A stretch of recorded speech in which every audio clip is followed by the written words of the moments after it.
host, sabrinasalvati. All right. Happy Sunday, guys. Welcome to Sab's podcast. I'm your host, sabrinasalvati. If you're new, I want to let you know that Sab's podcast is a part of Revolutionary Blackout Network. You can catch me there on Thursdays for the Sabby and JB show. And you can catch me here on Tuesday, Thursday, Friday, and every other Sunday. And today is that Sunday. Shout out to everyone watching on YouTube, Rockfin, Twitter, and yes, finally, again, Rumble. I don't know if you guys have heard. I've had difficulty trying to connect to Rumble the past couple of days. I don't know what was going on. We had the same issue over at RBN. I know JB was also trying to connect. We did the roundtable to Rumble as well. And it's like when you went into Rumble, it was just spinning. Like the site was just constantly spinning. I don't know if maybe they were just overloaded, because I know a lot of people decided to cover the debate solely on Rumble. So I wonder if that had something to do with it. I don't know, but it's back now. It is back now. So that's a good thing. How has everybody been doing? How's your weekend? How's your weekend been doing? Yesterday, I built furniture all day. That's what I did yesterday. So my fingers are a little sore. My fingers are still a little sore because, yes, it is easier for people to just set up furniture for you, but it's cheaper if you do it yourself. So yeah, that's what I did yesterday. And now today it is rainy. It is a rainy, humid Sunday here, and I don't really like humidity too much. So it is what it is. Anyway, guys, we are back. We do have quite a bit to discuss today. If you've never joined me on a Sunday live stream, Sunday streams tend to be a little bit more chill, laid back. I try not to cover a lot of heavy news stories on Sunday because we are starting the week off and we don't want to start you off with a lot of heaviness, right? So we have some pretty interesting things to cover today. One of the stories is actually kind of funny, I think. And I do have, we're going to see if I have time to squeeze in the Uber Lyft story. I may or may not have time. I do have a time crunch today. So if I don't have time to cover it today, I'll definitely cover it Tuesday night. That's a really good story, I think. And so I think that people would be really happy to hear that news. And I am staying on the Supreme Court. We are focusing on them heavily because they've been passing a lot of things that is not too great for us. But first and foremost, let's go ahead and give a shout out to everyone who is a Sabby patron. Thank you guys so much for your support. I really do appreciate it. All right. If you're interested in being a Sabby patron, I have 5 categories: Ultimate, Sabinators, Sabsters, Sabbies. Don't forget about those. And of course, we also have members. All of their names are listed here, and you can also see their names scrolling across the bottom of the screen there on the ticker. Thank you guys so much. I want to give a shout out to a new Sabby patron. Over here, we call them newbies. Let's give it up for Joan Witts. Joan in the house. Joan in the house. Thank you so much for your support. All right. And we can get started, dive right in. Yeah. Actually, should I do the announcement first? Let me do the announcement first, and then we'll get into the stories. So this is a big one, guys. Shama Sawant, you guys know she started Workers Strike Back. And my comrade Nick from RBN, he's been heavily involved with Workers Strike Back. He spoke at the launch of it in Seattle. So he actually had the opportunity to meet Shama Sawant in person. And now this is happening. Shama tweeted this out: register now for Workers Strike Back inaugural Zoom conference. This is going to be July 21st. Join anti-war presidential candidate Dr. Jill Stein, RBN founder, Socialist MMA, that's Nick, and of course Shama, to discuss a strategy to end the genocidal war on Gaza and build a working class alternative. And I love this, all these different forces coming together. So you have Nick here to the left, you have Jill Stein, and you have Shama Sawant. And it says, no Biden, no Trump. How can we end the genocidal war on Gaza? That is Sunday, July 21st. That'll be 2 p.m. Pacific time, 5 p.m. Eastern time. And there's a little QR code here where you can register to attend. So it is virtual. for you guys to attend. And Eric, if you can just put the link to this tweet in the chat so that way people can register to attend that conference. So you do have to register, guys. I mean, it doesn't cost anything, but that just gives them an idea of how many people are going to be present. So they know how many people to expect in the Zoom room. But definitely check that out. That should be good. That should be a banger. Nick, Jill, and Shama. That should be awesome. Awesome. I love this. I love these types of collaboration. Makes me feel good. Makes me feel so good. All right. What else are we going to discuss tonight, ladies and gentlemen? Let's go ahead and share that beautiful thumbnail.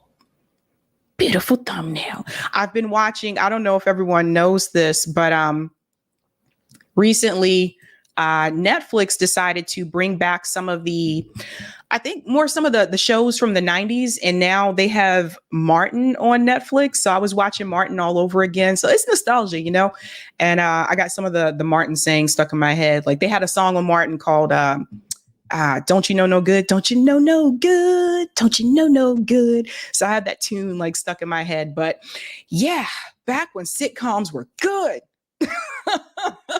Back when sitcoms were good. I miss those days. All right. What are we going to discuss tonight, ladies and gentlemen? Believe it or not, this actually happened. Dave Smith debates Vaush. This debate took place on Breaking Point. So Ryan Grimm and Emily, they moderated this debate. It's funny. Like it's, I know it's interesting because like they're talking about what should happen for Ukraine, right? So they're talking about should the U.S. continue to fund Ukraine?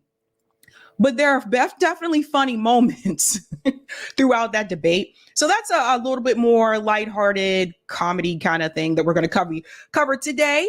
We're also going to discuss, get this, folks, RFK Jr. extends an offer to Joe Biden. And I want people to understand what this really means. Is Joe Biden going to take this offer? Probably not, but we need to talk about it anyway. We're also discussing Byron Donalds exposed. What did Byron do? Byron Donalds, he's a congressman from Florida. And there was a meeting that happened and it was recorded, and you guys need to see this. You need to see this. And last but not least, we are going to discuss Scotus attacks homeless people. I told you we got to pay close attention to what the Supreme Court is passing. And they have been making a number of rulings recently, just back to back to back to back. And sometimes it can be difficult to keep up with all of those rulings. I covered 2 of them on Friday, covered another one today, and I'm going to cover another one Tuesday night. The one Tuesday night is actually a positive one. It's a good one.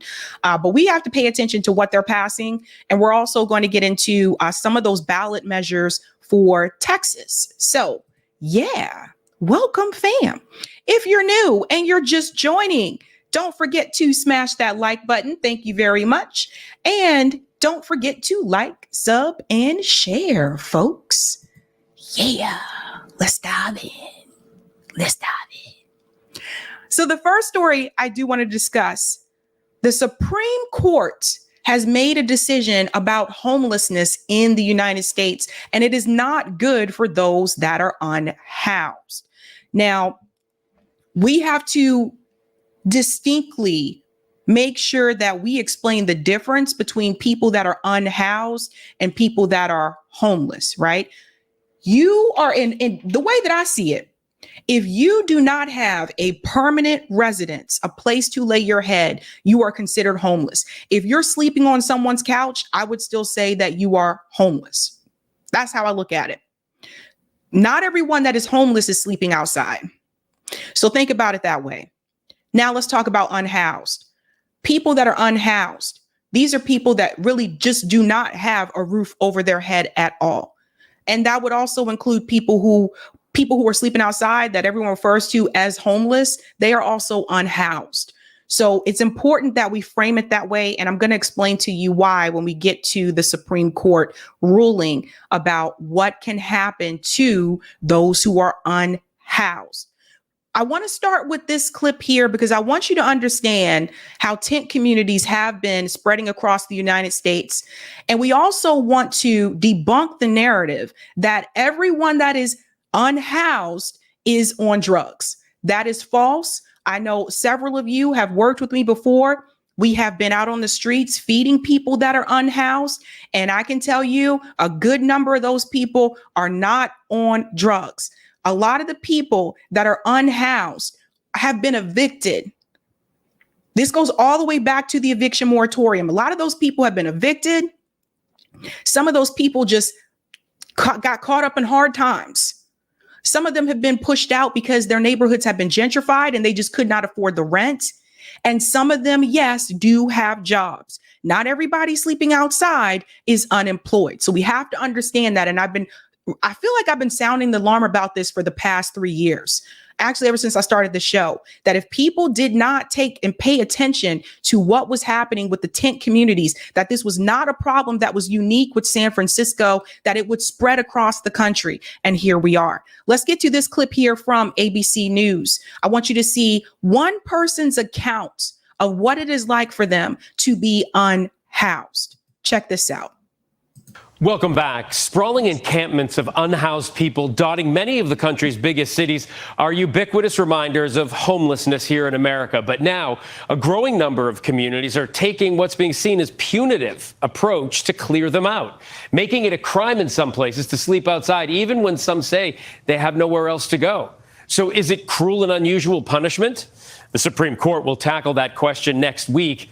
And Devin Dwyer reports for us from Grants Pass, Oregon, about what's at stake. On the banks of the Rogue River, tucked away under trees on the side of the road, even in center field of the local Little League ballpark, the homelessness epidemic is inescapable, even in sleepy Grants Pass, Oregon. Population 40,000, roughly 600 call parks like this one home. Brandon, a 38-year-old Grants Pass native, says he has no choice. So the city came in and said you can't camp right there on those wood chips. The officer said I was too close to the playground and I was too close to the fence. Local law requires that he move his camp every 72 hours. The city had tried to ban camping in parks outright, but was blocked by a federal court for now. If I don't feel like I belong, I'm going to feel like an outsider, and then I'm going to want to continue doing the same thing because there's no reason to thrive for anything different. There's no place to go. Helen Cruz knows the indignity firsthand. Over 5 years living in parks before a nearby church took her in, she says she received more than $5,000 in camping-related fines. I was holding down 2 jobs when I was out here, and still not enough to be able to rent a place. Pause. So pay attention to what she just said. When she was living in that area, she was working 2 jobs, and the income that she made was not enough for her to be able to rent an apartment. And this is what I've been warning people about for quite some time. First of all, I don't know the rule in your state, but I can tell you here in Massachusetts, for example, if you want to lease an apartment, you have to have 3 months rent up front, at least 3, some places 4. Some places will charge first month, security, last month. And then some places will charge first month, security, last month, and a realtor fee. So it all depends. But if you are not making enough money to have 3 months rent up front, how are you going to lease an apartment? Now, this is where a guarantor would come in. This is where you would have a co-signer. So a lot of younger people, their parents would co-sign for them, and that's how they can get that apartment. But what if your parents are not alive? What if your parents are alive, but they don't have the credit score to be a co-signer? This is the reality for a lot of people in this country. We can get into a credit score discussion another day. And I'll tell you what I think about credit scores. But this is the reality this is happening across the country. Let's continue. Their terms of low-income housing here is $1,000 a month. And that's not workable either, you know. So when the police come through and they do a sweep of this area, what do they do? What do they tell you? If you don't comply, you are trespassed and you could possibly go to jail. The city of Grants Pass is among a growing number of American communities passing laws to crack down on homeless encampments. A perfect storm of skyrocketing housing prices, sunsetting COVID relief programs, a mental health and drug abuse crisis, and an aging population without retirement savings has led to record numbers of unhoused people nationwide. And this is why I continue to say, look at what Nas just said. I just moved and it cost me $6,700 to move in New Jersey. This is the reality for a lot of people. There is nothing worse to me when I am just going about my day and I'm seeing elderly people. This is another thing. There's a lot of elderly people that are homeless. Imagine working all these years in this country and then you can't afford to have a place to live and you have to sleep outside. People in their 60s, people in their 70s. And then I've seen children that are also homeless. And this is why I continue to say for a long time that housing should be a right. When we think about the hierarchy of needs, one of those things is shelter. People need shelter. That shouldn't be a privilege. And it has become one. We're not taking care of people in this country. We're not giving people a roof over their head. I'm not saying you got to give everybody luxury apartments, but everyone deserves to have housing. I don't care what you do. I don't care if you have a drug issue. I don't care if you've had a record. That should not bar you from having a roof over your head. This situation has not improved. This situation is continuing to get worse. And the Supreme Court has decided to just make it worse, even more worse. We'll get to it. For all intents and purposes, a lot of the behavior you see here today is illegal. And then our community will ask, well, what are you doing about it, Chief? Chief Warren Hensman says his officers are caught in the middle. We have community members in Grants Pass that are afraid to come to their parks. We've had shootings in our parks. We've had fights in our parks, chronic drug abuse in our parks. So much of our citizenry are not walking through our parks. In 2013, the city passed an ordinance banning anyone from using a blanket, pillow, or cardboard box for protection from the elements while sleeping in public. Local Representative Dwayne Yunker says it was intended to crack down on unsanitary conditions and crime. Critics of Grants Pass say the council has tried to criminalize homelessness. Is that what's going on here? We do have a responsibility to keep people safe. And that's the struggle, is how do we keep everybody safe? Is it safe to have a kid play in the park where there's a tent 20 feet away? I don't know what the people in the tent are doing. But with no public... Pause. I'm going to push back on that rhetoric there. You don't know what the people... Let's go back for a little bit because I want to show you what was around that park, the surrounding area right there. Okay. Okie dokie. Look in the background here by the tents. These are either homes or apartments. They look like houses, right? Okay.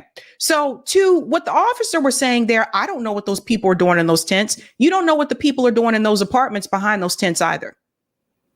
I'm sorry, I'm missing the point here. You don't know what those people are doing. So the houses are right there. That's an excuse. Being homeless should not be a crime. And this country is arresting the wrong people. You have war criminals in office. You have war criminals in DC that have actually killed people. They're not arresting those people. They're trying to arrest the people that are sleeping outside because they cannot afford housing.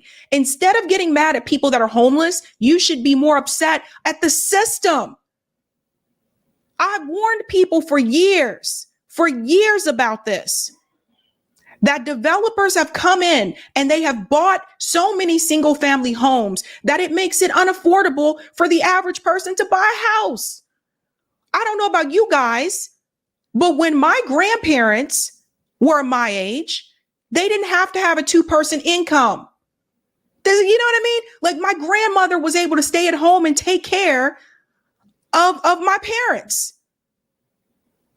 People have to have a 2-income now. Just to pay rent. We're not even talking about having a family. We're talking about people having 2 incomes just to have a roof over your head. A lot of the people that I know that live in Boston, including those that have professional jobs, have roommates. I know one person that can afford to live by themselves, one, and they have help from their parents. So this is ridiculous. What are you supposed to do? A tent 20 feet away. I don't know what the people in the tent are doing. But with no public shelters inside city limits, a group of homeless residents alleged the new law was cruel and unusual punishment. They sued in federal court and won. We're fighting between what the law is telling us and what the people want us to do and trying to make everybody happy. That's a big, huge struggle for us, a city government. Criminalizing the victims of our failed housing policy is morally wrong and it's unconstitutional. And that's essentially what the city of Grants Pass has done by making it illegal for someone to exist while being homeless. But it's not just Grant Pass, because now the Supreme Court has actually just made it legal for cities to criminalize homeless people. So essentially, the Supreme Court is criminalizing homelessness. Criminalizing homelessness. Let's get into it. It's a mess. It's a disaster. The Supreme Court said cities can ban homeless from sleeping outside. Where are they supposed to go? So you see, this is not just a Grant Pass issue. Let's get into this a little bit more. The Supreme Court on Friday ruled that cities may ban homeless residents from sleeping outside, rejecting a constitutional challenge to set up an anti-camping law in a decision that will have a sweeping impact on how local officials address the nation's escalating housing crisis. In a 6-3 decision, which broke along ideological lines, the court's conservative majority said that regulations penalizing people for sleeping in public spaces such as parks and streets do not constitute cruel and unusual punishment. Under the Eighth Amendment, even when a community lacks indoor shelter and its unhoused residents have nowhere else to go. So this brings up another question. Who has the right to have housing? Shouldn't everyone have the right to have housing?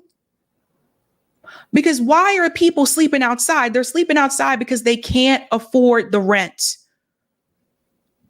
Now, people can call me crazy, but I've noticed even now in these towns that are an hour and a half away from Boston, they're charging $2,000 a month for a one-bedroom apartment. I'm talking about towns like Lowell, which is right next to the New Hampshire border. Lowell, Old Milltown, they're charging $2,000 for a one-bedroom apartment. So the solution of move further away to get more affordable housing, it does not work anymore. And this is what I was trying to warn people about. That it would spread, that the more people move to that area, those landlords are going to start to increase the rent as well because the demand is increasing. That is not a solution. The solution is to give everyone housing. Everyone deserves to have it. And now you mean to tell me, because of this ruling from the Supreme Court, that now if you're sleeping on the street, they can throw you in jail, in the jails that are already overcrowded? Instead of getting to the root cause of the problem, they're just, let's just throw them in jail.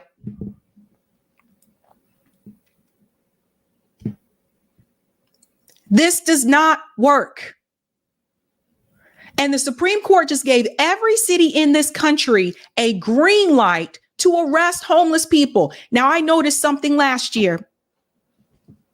One of the things that we do for the RB and Boston chapters, we feed homeless people. This was never an issue before. All of a sudden last year, Mayor Wu decides, we really can't have people feeding homeless people. It's not safe.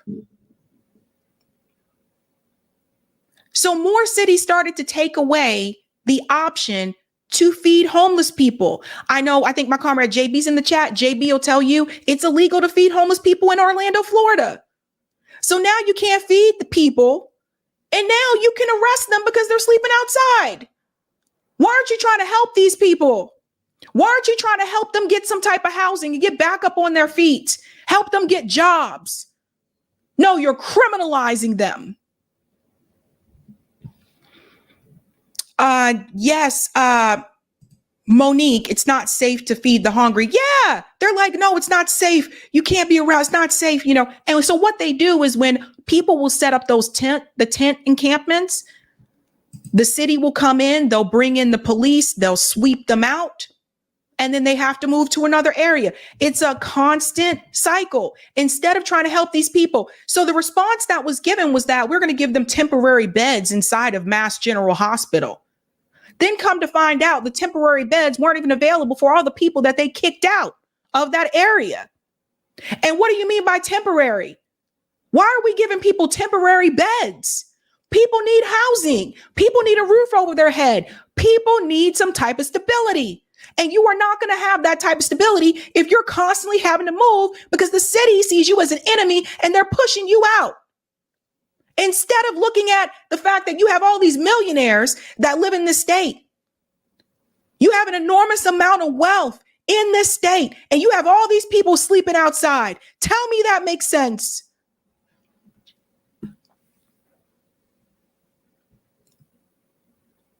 So now you can probably bet that other cities are going to go along with this. I can't. I can't. This is where we're at now. People protested outside the Supreme Court on April 22nd as justices reviewed the case involving city laws that restrict homeless people from sleeping in public spaces. I never in my life thought I would see this. Now I'm thinking about all the homeless people that you pass when you're going to the subway. I'm thinking about all of these things. Now, I want you to think about something for a second. You're going to throw homeless people in jail because they don't have housing. But you're allowing people who just came across the border to have housing. Everyone think about that for a second. You can look at my state, look it up. Look it up. They just put, Governor Healy just put a population of migrants into what I think was an old jail or something like that. And people in the community are like, why are you putting kids in this old jail? Like, that is not a safe place for them to be. We talked to people on this show before that live in Roxbury, which is a predominantly Black community, is one of the poorest neighborhoods in Boston, how they felt about the city closing down their recreation center and bringing in migrant population to live in the recreation center. And they were pretty livid. They said, what are our kids supposed to do? They go to the rec center. That's what they're supposed to do. So this, again, is a design to pit the workers against each other. Because now what you're seeing is that working class Americans whose communities are affected by this, now they're upset at the migrant community because the city and the state are doing things for them that they're not willing to do for those who were born here. And that's exactly what the ruling class wants. They want you to get mad at the other workers. But I make that point because that goes to show you that if they can give housing to people who just came here, they can also provide housing for people who were already here. And they're not doing it. There's going to come a time in this country, don't know if it'll happen during my lifetime, but there's going to come a time during this country where I really do think people have got to a point where they've had enough. because we are constantly seeing, as much as we complain about the politicians, the courts are working against you too. The court system works against working class people too. The court system works against poor people too. Capitalism works against poor people too. The billionaires work against poor people too. Those are the people that are constantly being attacked. Whether it's Joe Biden who's in office or Donald Trump who's in office, whether it's Republicans who have control of the House or Democrats that have control of the House, it doesn't matter. At the end of the day, all of these industries work against the working class people. All of them. No one should be homeless in this country. No one. And nobody is stopping developers from buying up the single family homes, from buying apartment buildings and increasing the rent. Where are all these people supposed to go? So I ask that question again. Who has the right to have housing? I would say that everyone in this country has the right to have housing. And no one should be thrown in jail because they don't have a place to live. Eric had a really good point about this. So thank you for this, Eric. Eric said, Sabby and call for Congress. There is an obvious fix. Build tons of quality public housing. Build it. But real estate interests see every low-cost housing unit as a threat to their profits, so they won't allow it. Money and corruption in action. And this is true. Eric is referring to this article here that says the Supreme Court allows cities to enforce bans on homeless people sleeping outside. So this is very important for people to understand. All you have to do is build the housing. That's it. They did this in Mississippi. In Mississippi, this is how they decreased their homelessness rate. They were like, oh, let's just build more housing.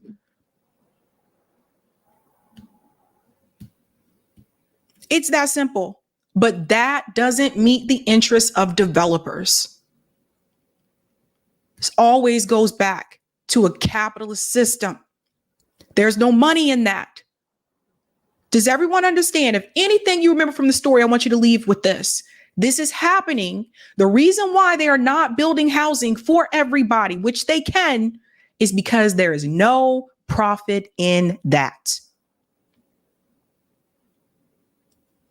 So now they can just arrest homeless people just for being homeless and put them into jails that are already overcrowded. But the system is not fundamentally broken. The system is working exactly the way they want it to work, which is against you.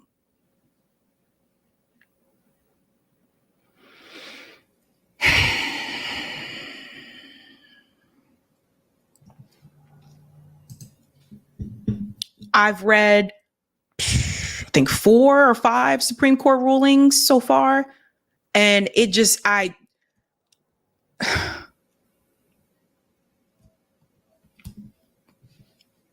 I'm going to say this again too, because something else I want to add to this. Now, I want you to remember, for those who say foreign policy is not important, think about this for a second. Our country, this country has sent billions of dollars to Ukraine. Our country sends $3.8 billion to Israel every year. But now the people who are homeless, they are going to criminalize those people and throw those people in jail. We are not investing that money in the United States for the people here. It's a damn shame. And you know, I understand why people who have left this country have decided not to return. I understand why.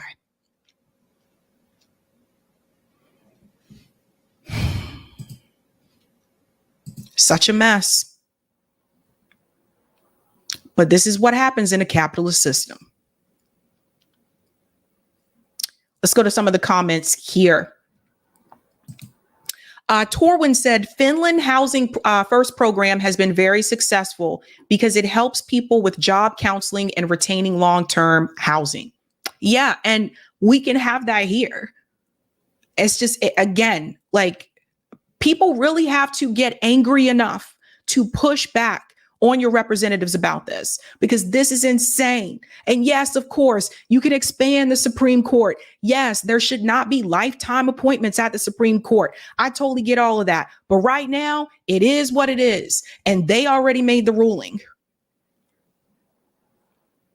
So now it is important that you push back on your city officials. This is why it's important that you need to know who your city councilors are. You need to contact your city councilors. You need to contact your mayor's office. You need to contact your governor's office and ask them not to enforce this. You never know.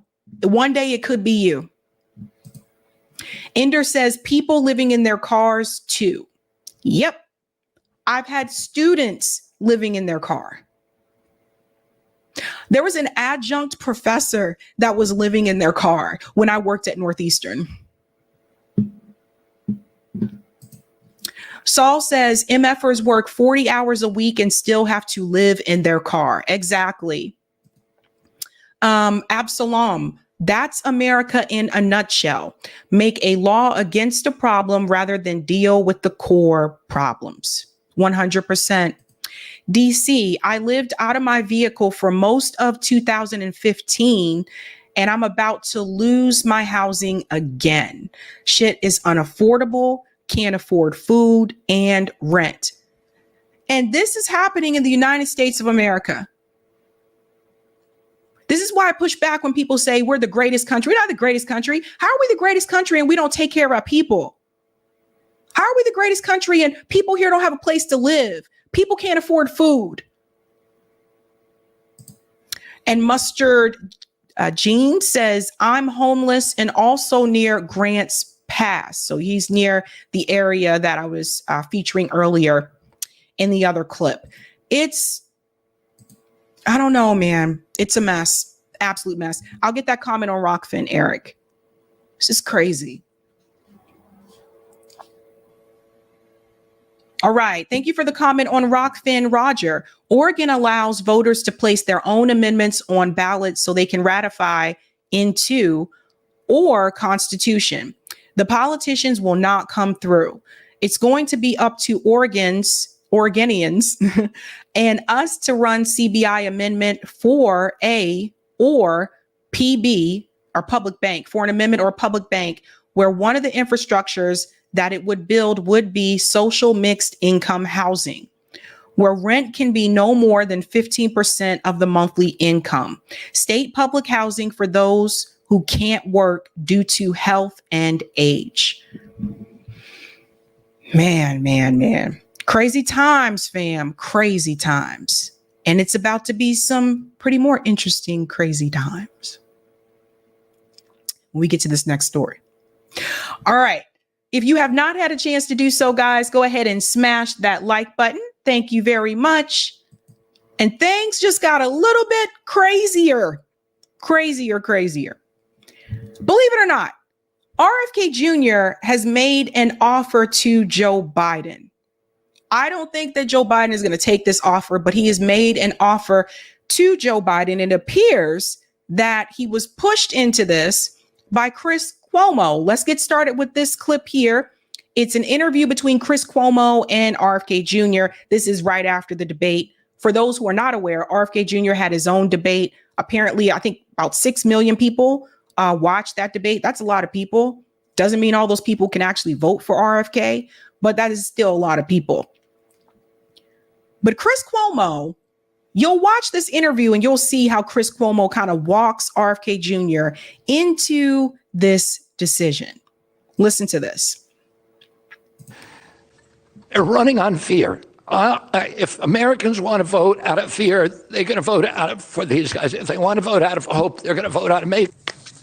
Independent presidential candidate Robert F. Kennedy Jr., who held his own event tonight, moderated by John Stossel, at the same time as the presidential debate. He answered many of the same questions.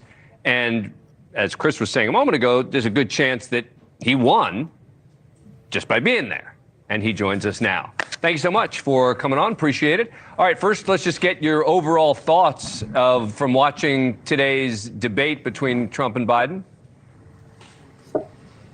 I think it's going to leave a lot of Americans depressed. You know, we have a crisis now. The American middle class has been hit by a nuclear bomb. You had two presidents who are saying we're having a great economy, and there's nobody in this country. I'm traveling this country every day. People are shattered right now. 70% of Americans are not making enough money to meet basic human needs. And, I'm running into elderly people who are splitting their prescriptions to make them last through the week. Mothers who are downgrading their groceries to make it through the checkout line. People who are taking shortcuts, not bringing a baby to the doctor because of the expense. They're choosing between fuel and food. This is happening not just at the lower levels, but now you have 1% of our country that owns more wealth than the 60% of the middle class. The middle class was just torpedoed by the COVID lockdowns. And there's been no recovery. And I think these presidents were not offering them anything. They weren't telling them how our kids are the first generation of children who aren't going to own their own homes, who are going to live worse than their parents. And neither of them were speaking to those kids and saying, I'm going to get you in the home. Oh, I think that's what I'm doing as a presidential candidate, and I'm thinking about it. How are we going to end the chronic disease epidemic? How are we going to unravel the war machine? They're not talking about those. Yeah. How are we going to unravel this corrupt merger of state and corporate power? But he's not going to unravel the war machine either.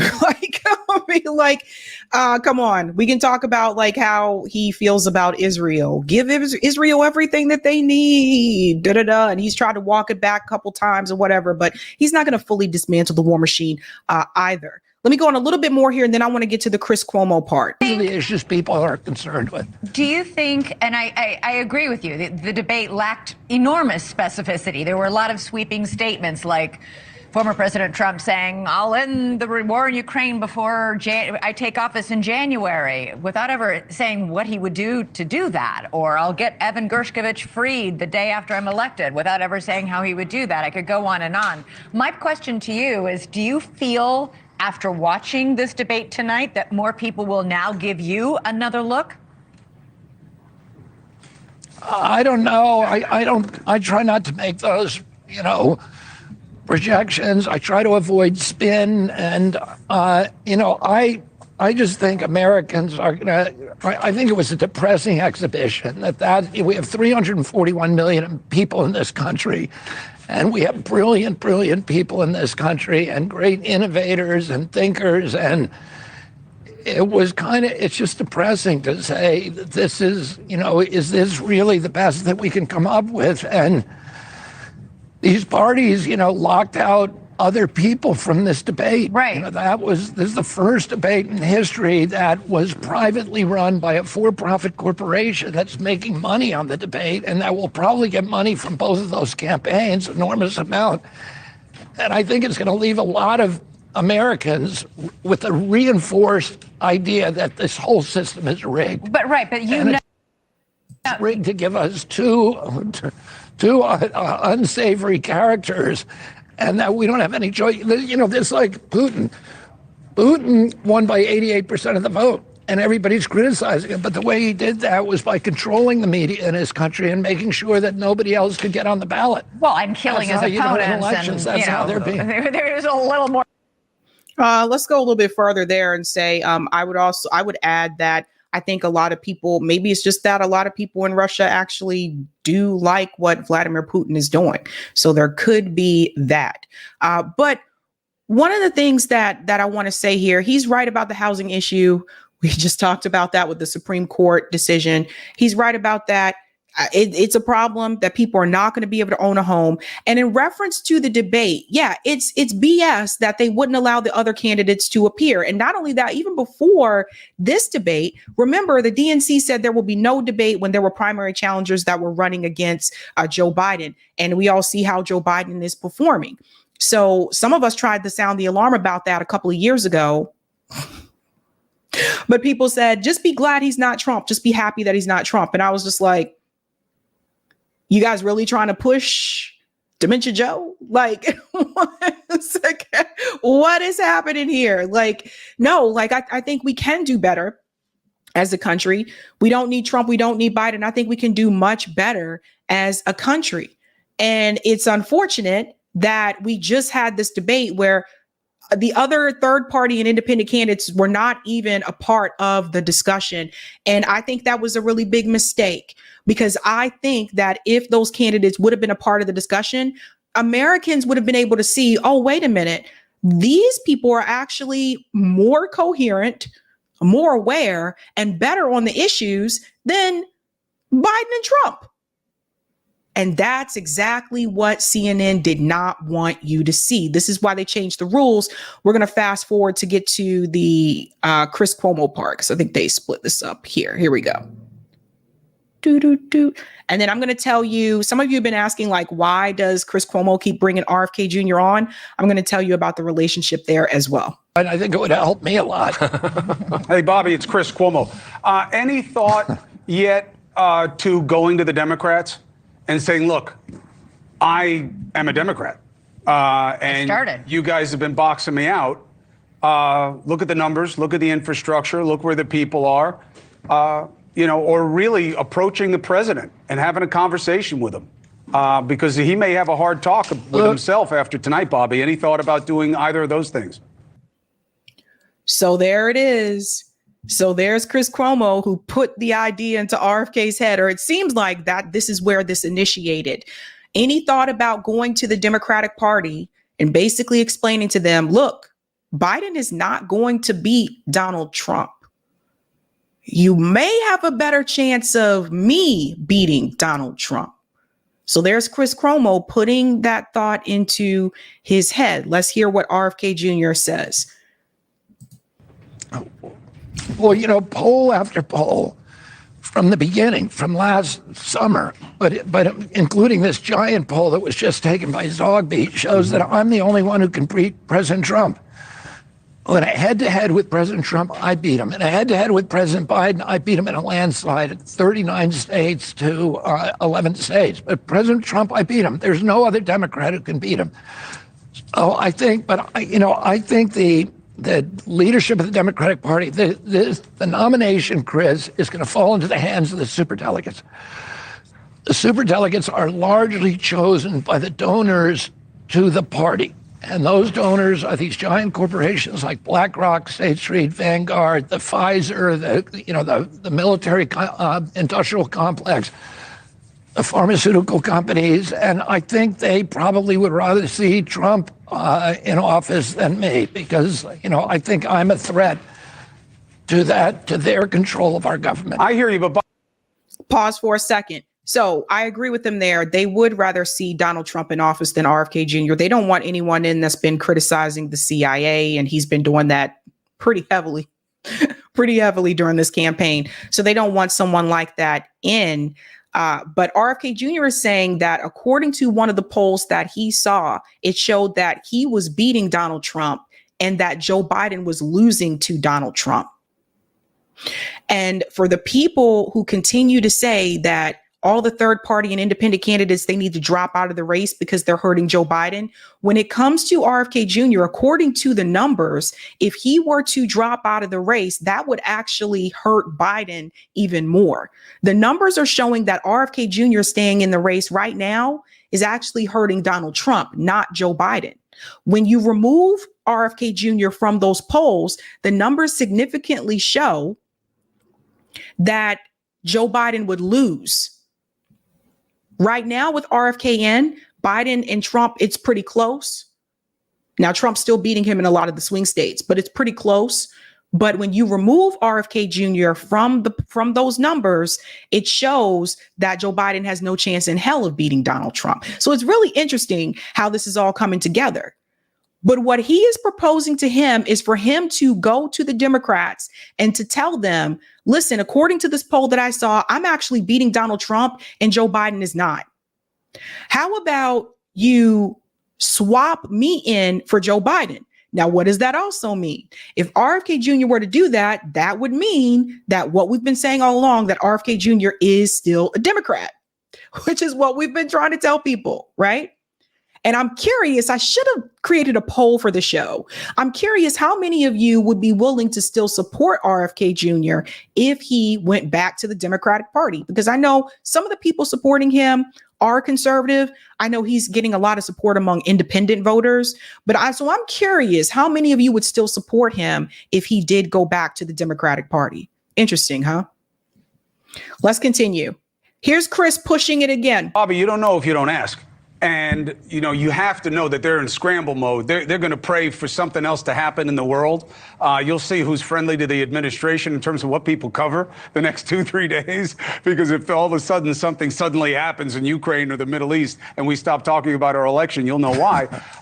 But strategically, you're learning firsthand with your organization how hard it is to break into the system from the outside. The Democrats are looking for somebody. I mean, I don't know why it wouldn't be worth the energy for you to make yourself an option. Who do you have that phone conversation with, Chris? Do you know who that guy is? I could give you a couple people that I think I would have a conversation with that I'll call you. I'm just saying, Bob, look, you're a known quantity.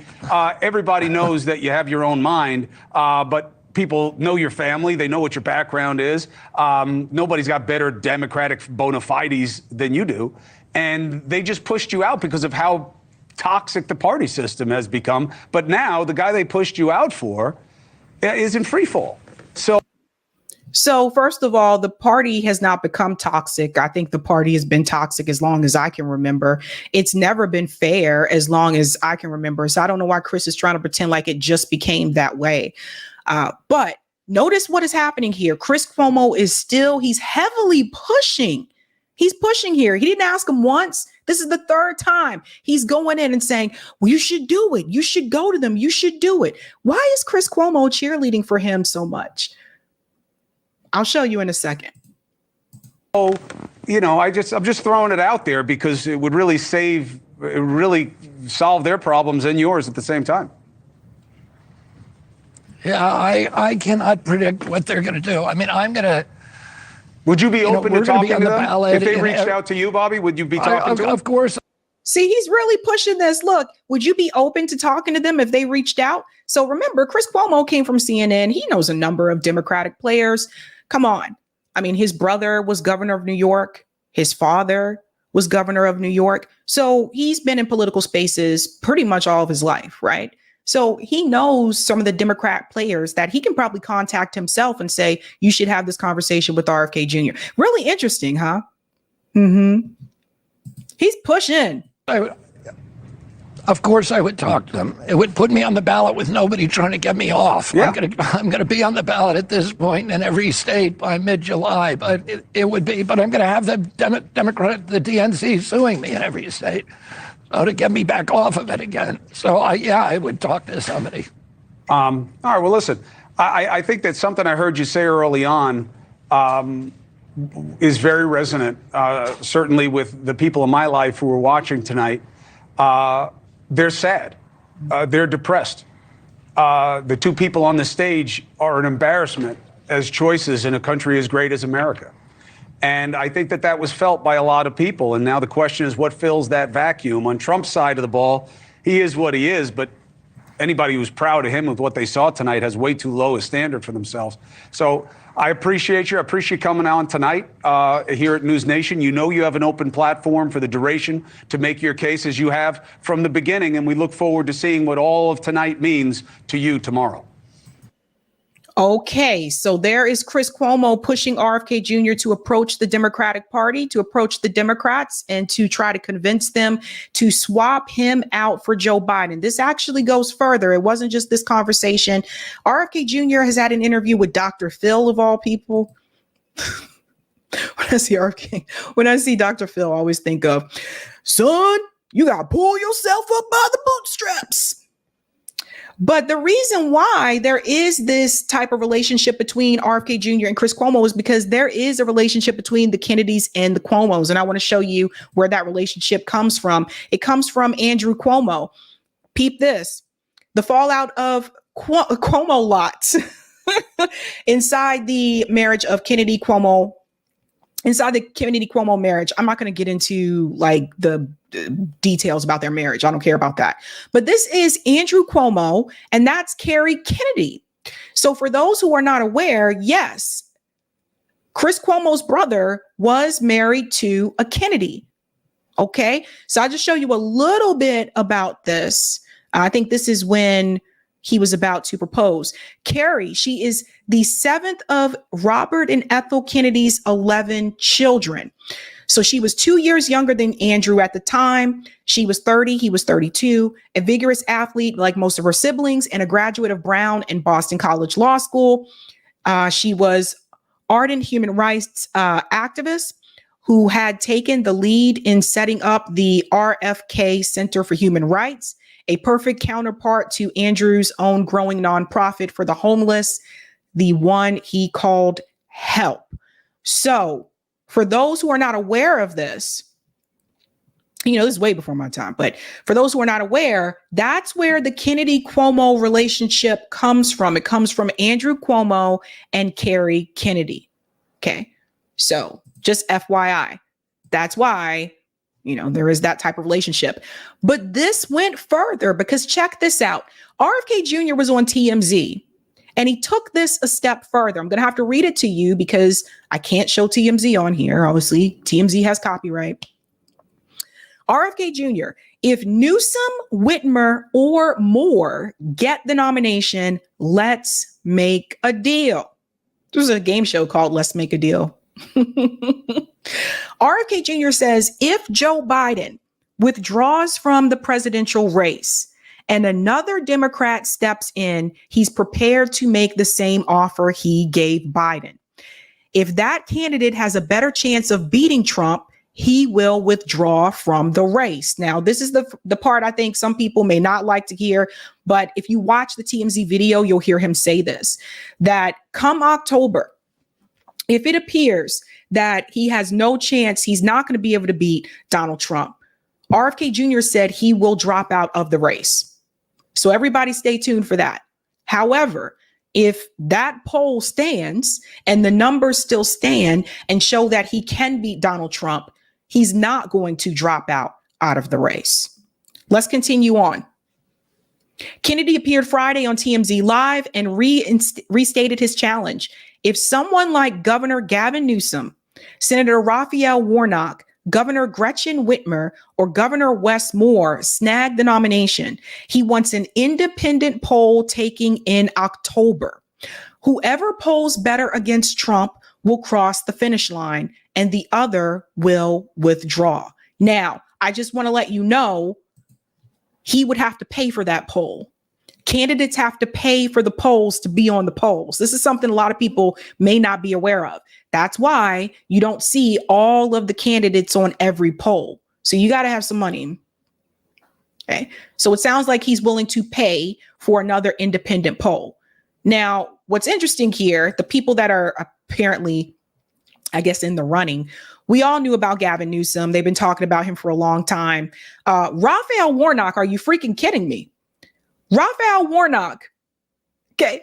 No, fam, you barely won your Senate race. He barely won. He barely won against Herschel Walker. That's one of the people that they're mentioning that could be in the running. Gretchen Whitmer, again, she's governor of Michigan. I don't think she could win. Wes Moore, I don't think that he could win. And his name has become more frequent recently. So it's not like they were talking about him forever. But none of these people, in my opinion, would beat Donald Trump. None of them. And I know a lot of people keep saying Gavin Newsom. And I'm like, have you spoken to people in California? How they feel about some of Gavin Newsom's decision-making skills economically? I don't think so. And what's interesting about this is all of them are overlooking Kamala Harris. All of them. She wouldn't beat Donald Trump either. She has terrible approval rating. But isn't it interesting how the media personalities are overlooking the vice president of the United States? That is very telling. He goes on to say, listen to this. Biden never responded to RFK's offer. which he said wasn't surprising. A different candidate might, however, take him up on the offer to create unity. Now, I told you guys about unity. I'm past unity. I want solidarity. Kennedy thinks he'd win in a polling contest, telling us, I think my numbers are the strongest against Donald Trump. And if they wanted to take that bargain, I would take it. RFK says it's disheartening that with hundreds of millions of Americans, we ended up with a rematch of Biden versus Trump. He doubled down on Biden, saying the president actually made 45 look reasonable and likable. RFK says his campaign can't be blamed for derailing Biden's bid for re-election, citing the president's frailty as the reason for Thursday's debate collapse. It's not hard to read between the lines. He wants Trump defeated, and he thinks he's the person to do it. I'm curious, how do people feel about that? Now, I will not be supporting RFK Jr. Many of you watch me, you know that. But some of you do still want to support RFK Jr. How do you feel about him possibly moving back over to the Democratic Party?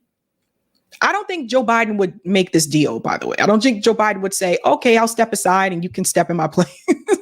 I don't think he's going to do that. I think Joe Biden is being very stubborn. Do I think that Joe Biden should resign? Absolutely.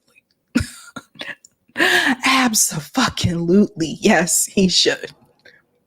But I don't think he is going to do that willingly. I think it would have to be a push that came from not only his wife, but honestly, I think Barack Obama would have to be the one to push him to step aside, because I really do think Barack Obama has been the one making all these decisions over the past couple of years, because Joe has not been with it since the 2020 presidential debates. He was losing it then too, which I had called out.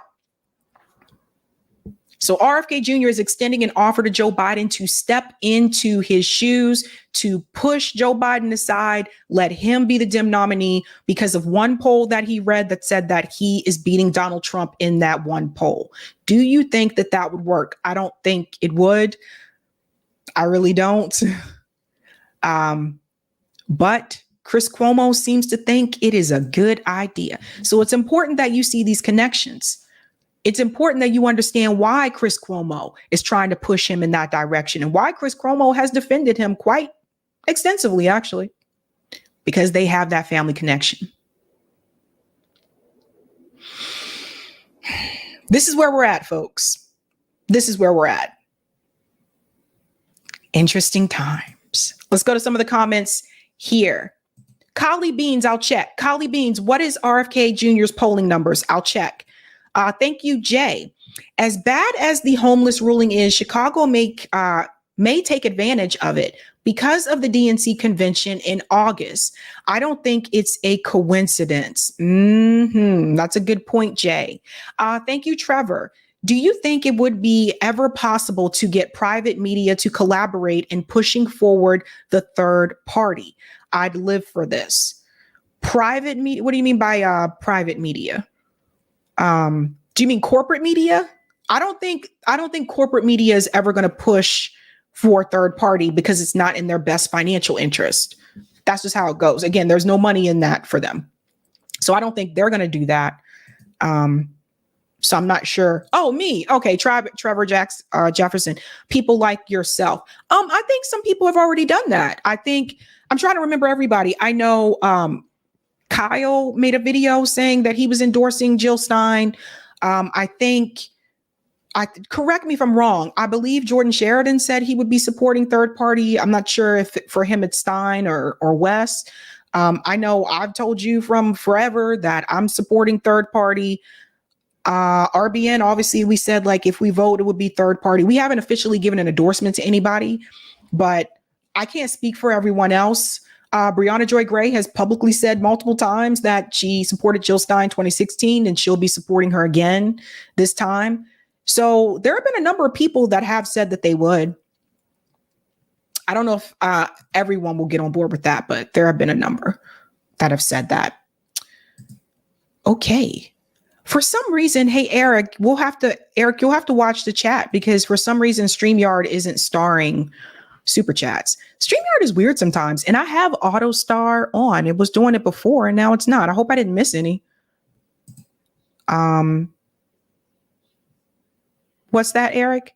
I can show them now. Okay, thanks. Yeah, I don't know. I hope I didn't miss any. Shout out to Edwin Achama for becoming a Sabby member. Give Edwin a big whoop whoop. All right. Thank you for the super chat, Humongous Shift. Who's running the country? I really think it's been Obama, fam. I think it's been Obama all this time. Thank you, Cynical. With all these new laws on squatting, I think they are trying to get around tenant laws.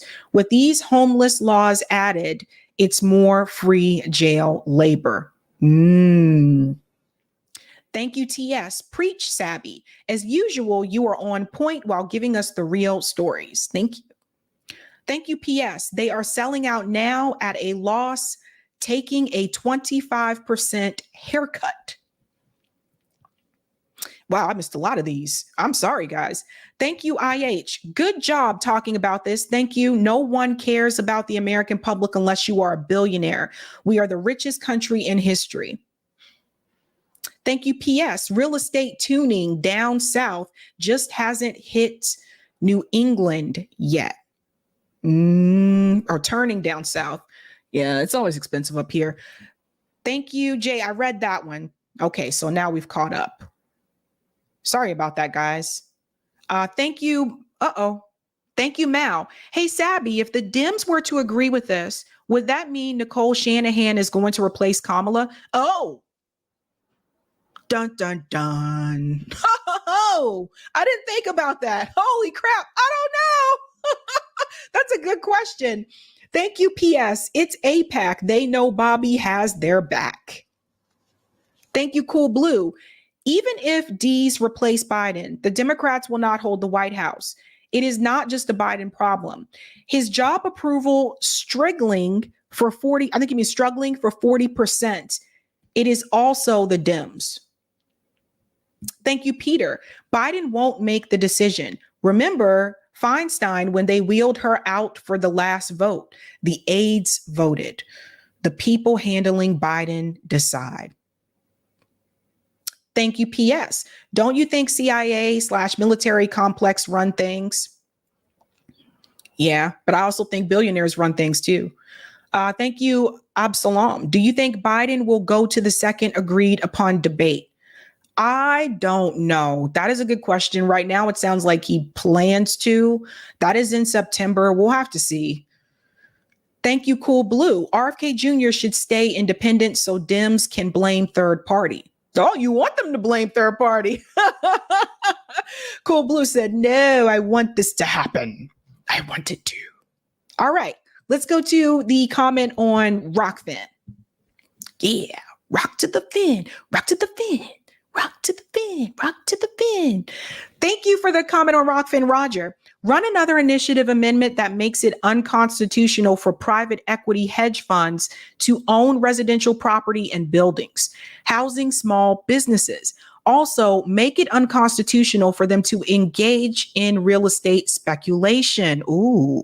Also, Congress does have the power to overrule the Supreme Court by editing a law they struck down or creating a new law where decisions were made absent of one. Yeah. I don't think Congress is going to do anything. I don't think Congress is going to do anything. JB says, I like how you think, Cool Blue. ID Forever says, if I were Trump, I wouldn't debate anymore. Oh, man. Interesting time, right?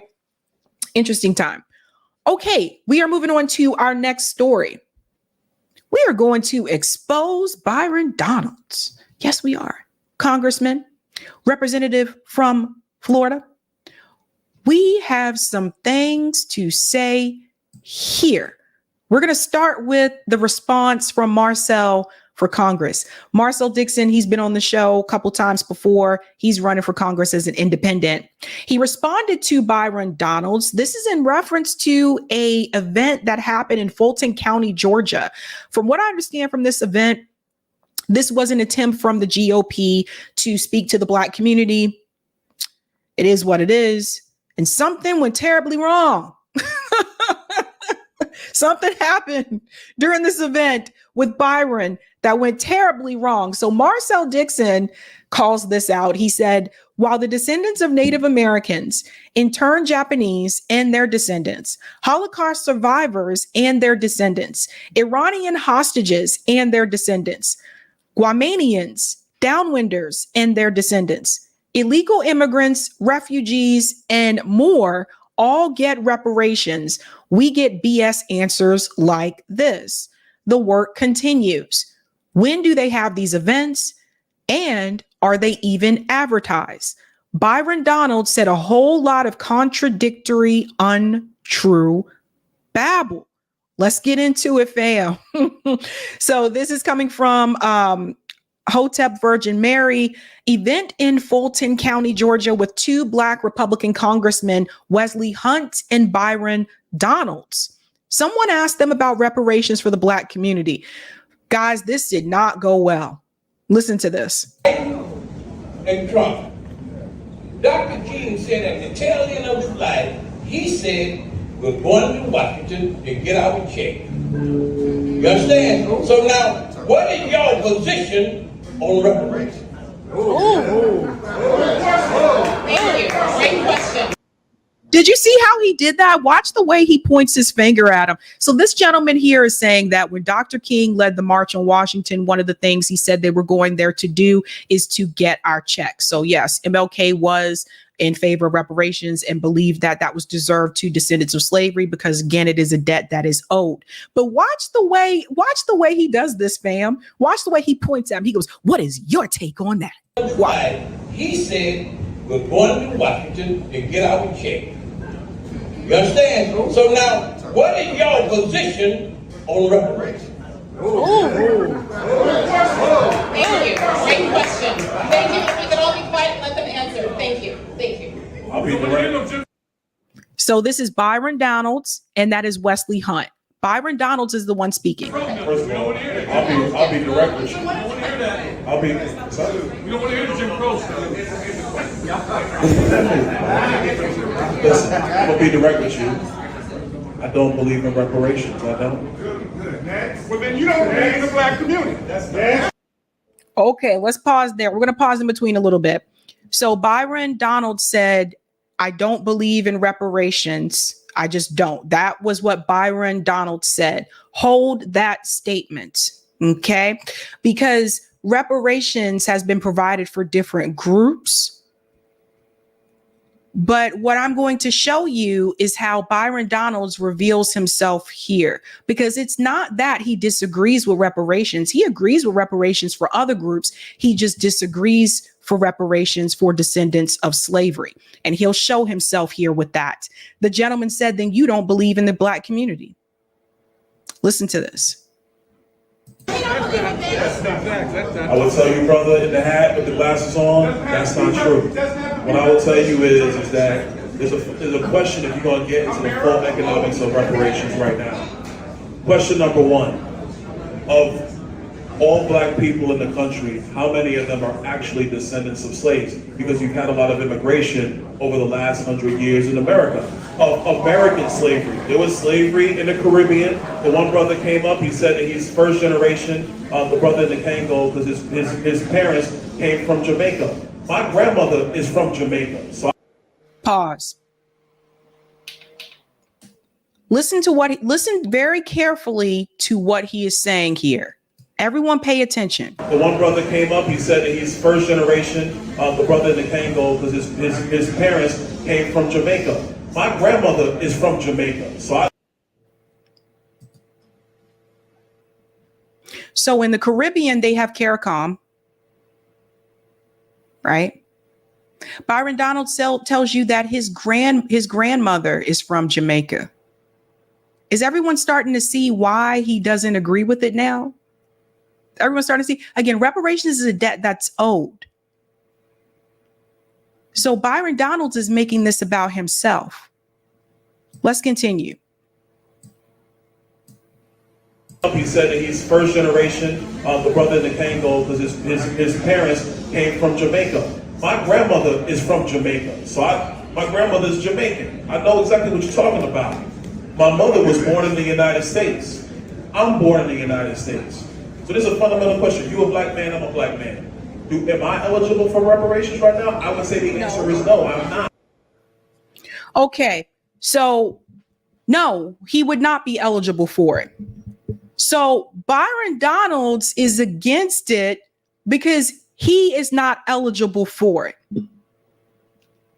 What the?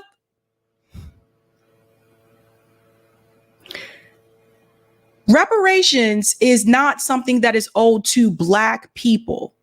It is based on status. It is based on lineage. It is owed to descendants of slavery. General Sherman made this promise to slaves and descendants and their descendants, 40 acres and a mule. So what people like Byron needs to understand is that, yes, it's true.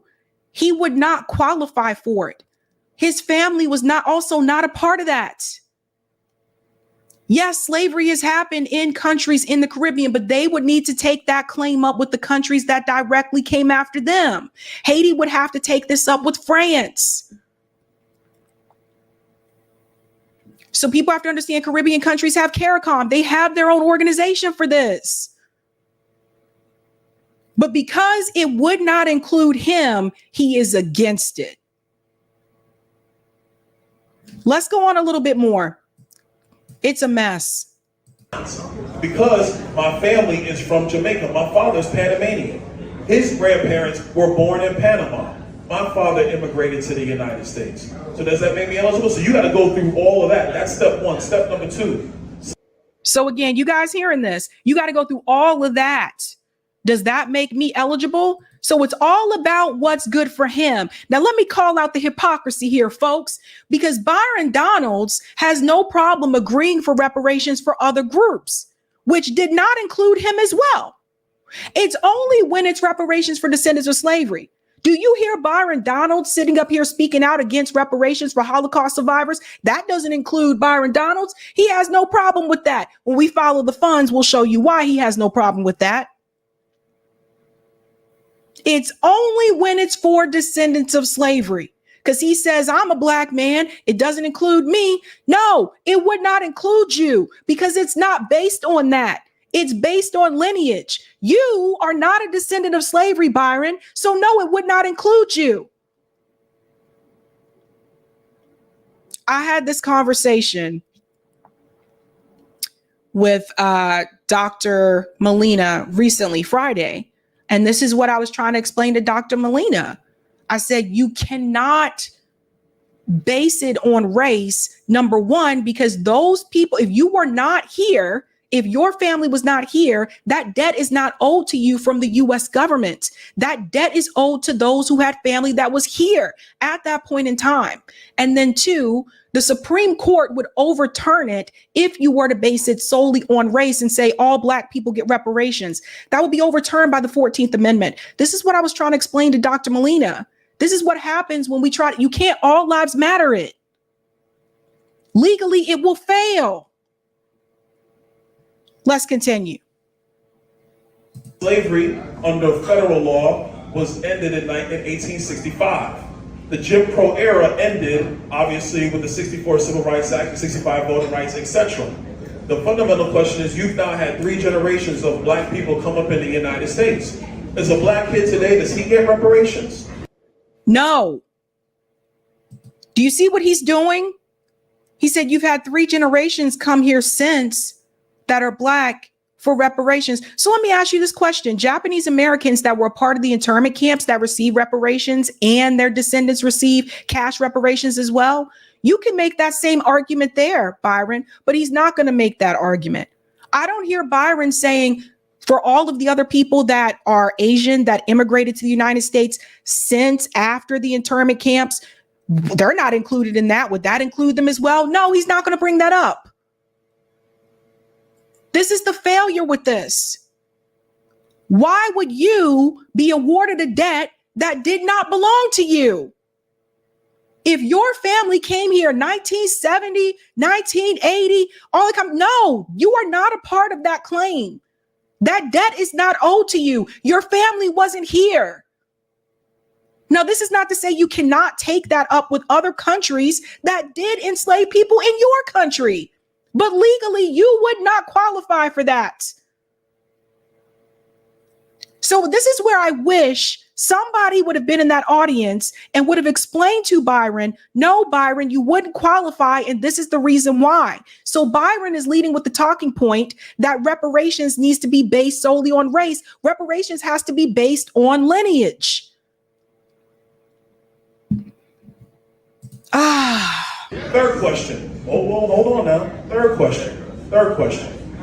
You got a lot of other people in the United States. Asians, are they responsible for the cost of the slave trade? No, because they're of Asian descent. People of Indian descent. People who are Hispanic in the United States, the largest growing population in the United States. And of course, the dominant population is still the white population. But even in that, it's not just Southern whites that were plantation owners from their grandfathers.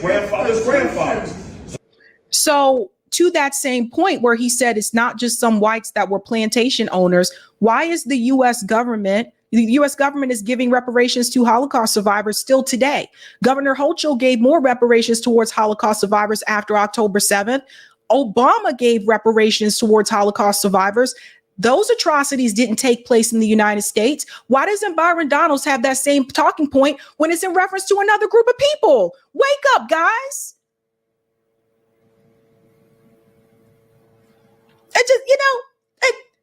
This makes no sense to me. This makes no sense to me at all. It is a debt that is owed. Now, Byron Donald, I'm sure, would sit there and say, you need to pay your student loan back because you took out that debt. It is a debt that's owed.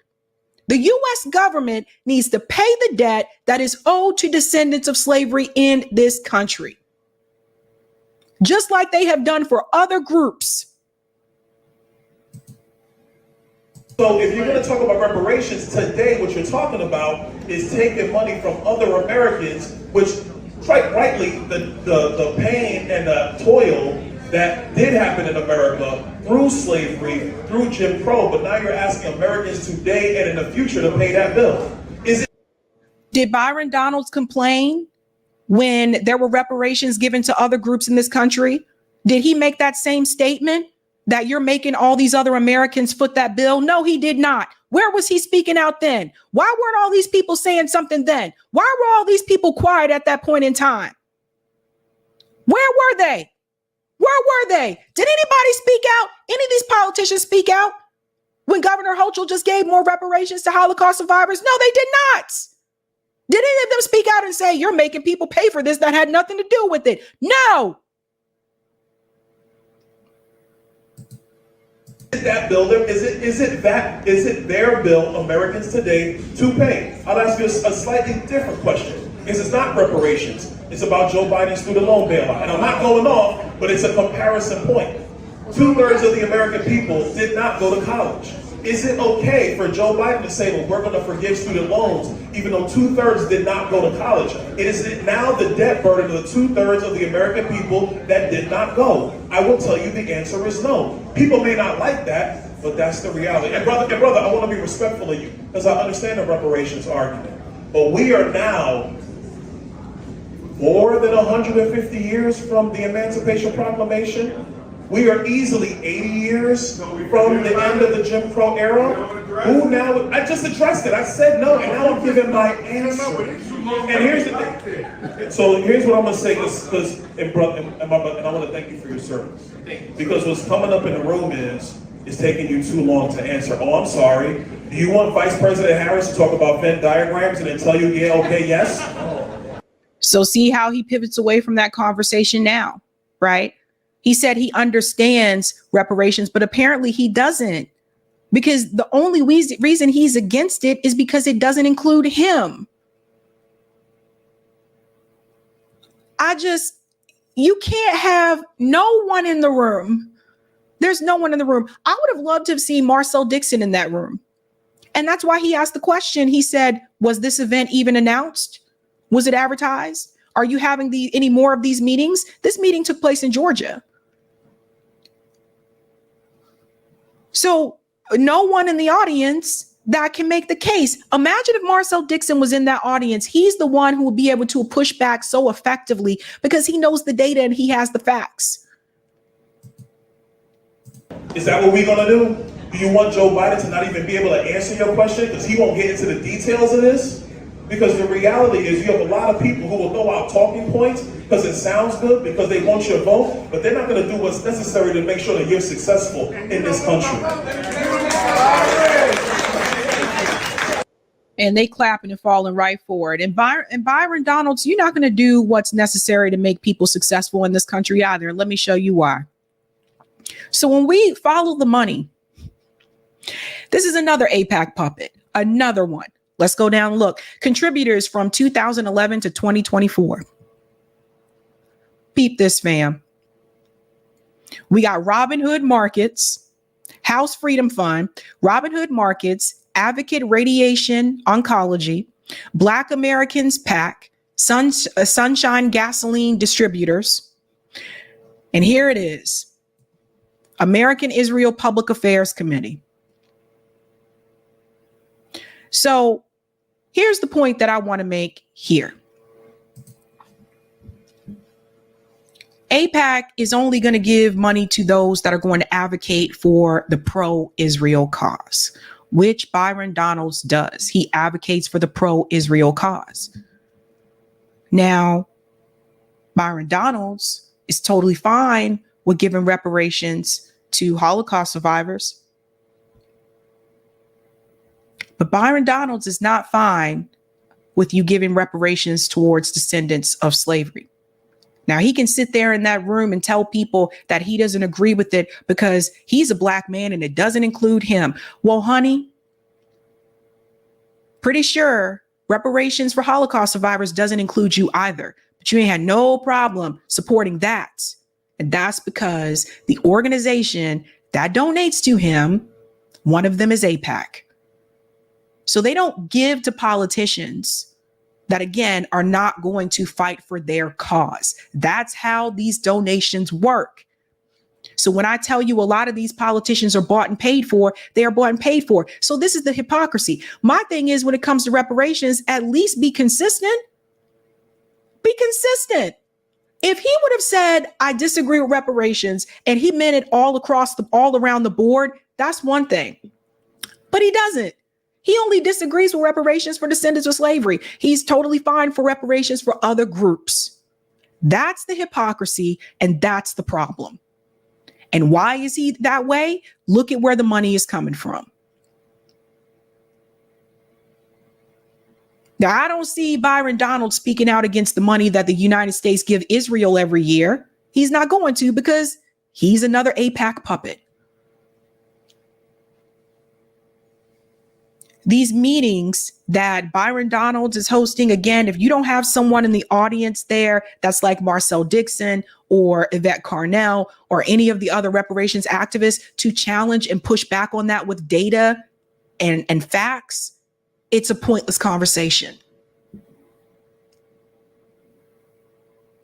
And that's why Marcel said, according to this, when do they have these events? And are they even advertised? That's why he said that. Because 9 times out of 10, he probably would have found a way to be there. So no, Byron, it does not include you. And just because it doesn't include you doesn't mean it shouldn't happen. It's owed. It is a debt that's owed. And there is a difference between racial justice and a debt that is owed. So some things you still may experience because you are a black man, but there is a difference between racial justice and a debt that is owed, period. They kill me with, he kill me with this. Kill me with this. Let's go to the comments in the chat.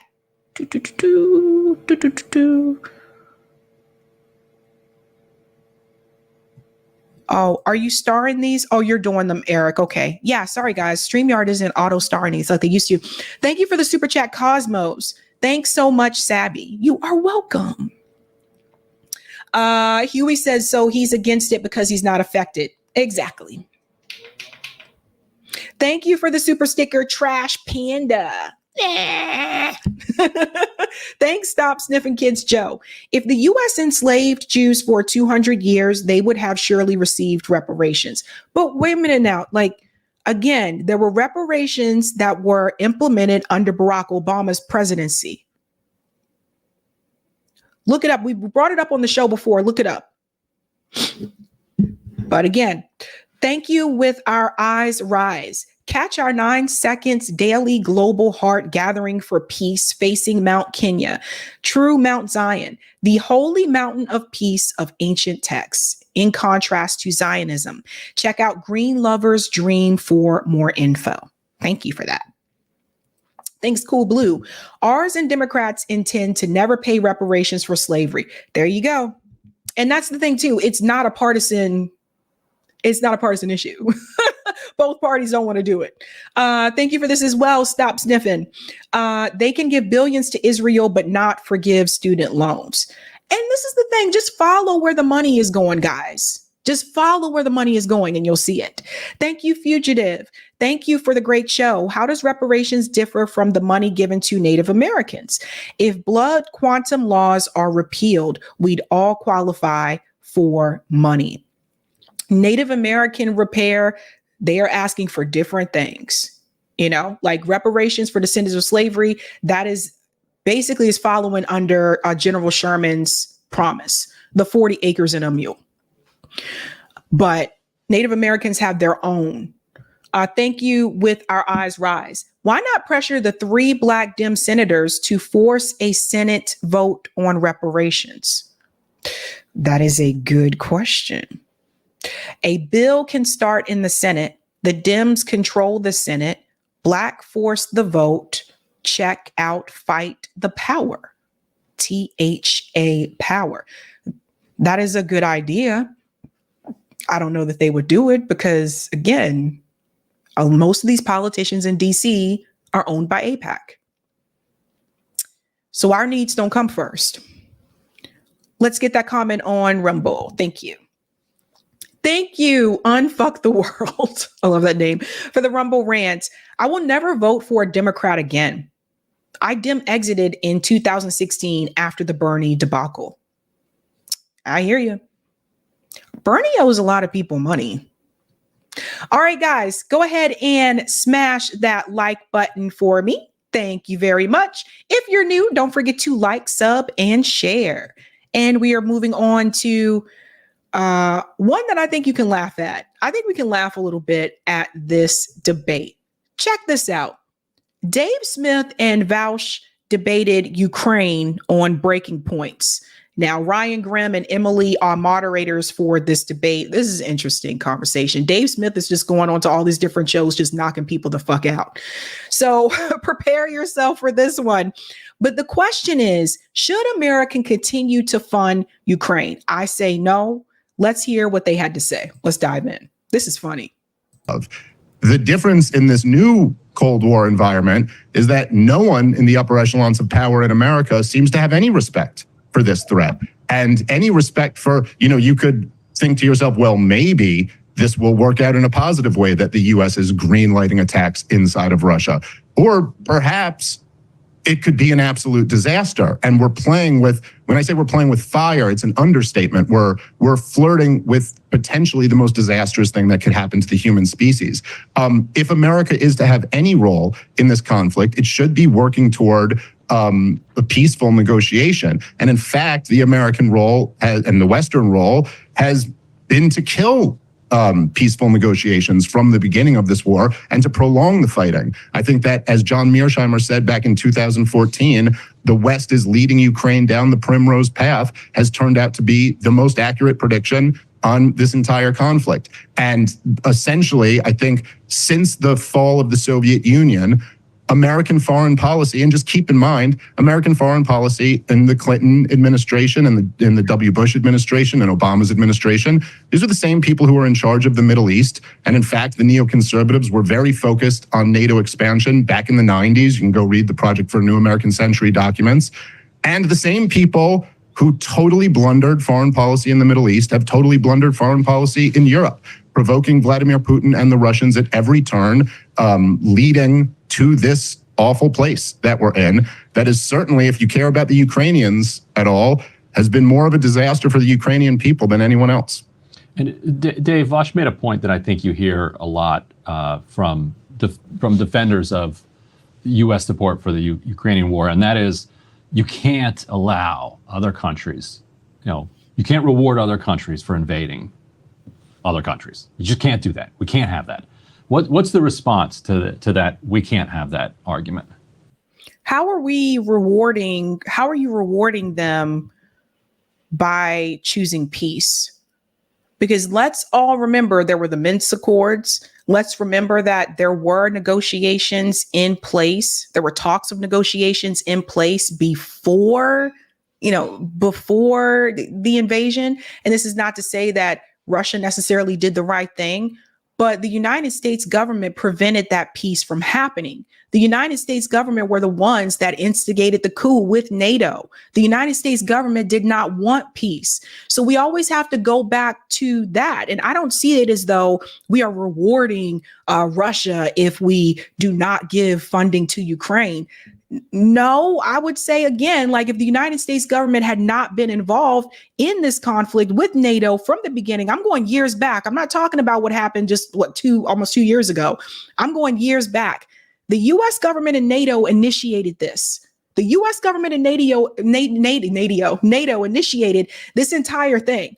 So if we go back and we remove the U.S. government and NATO's intervention, we don't have this war.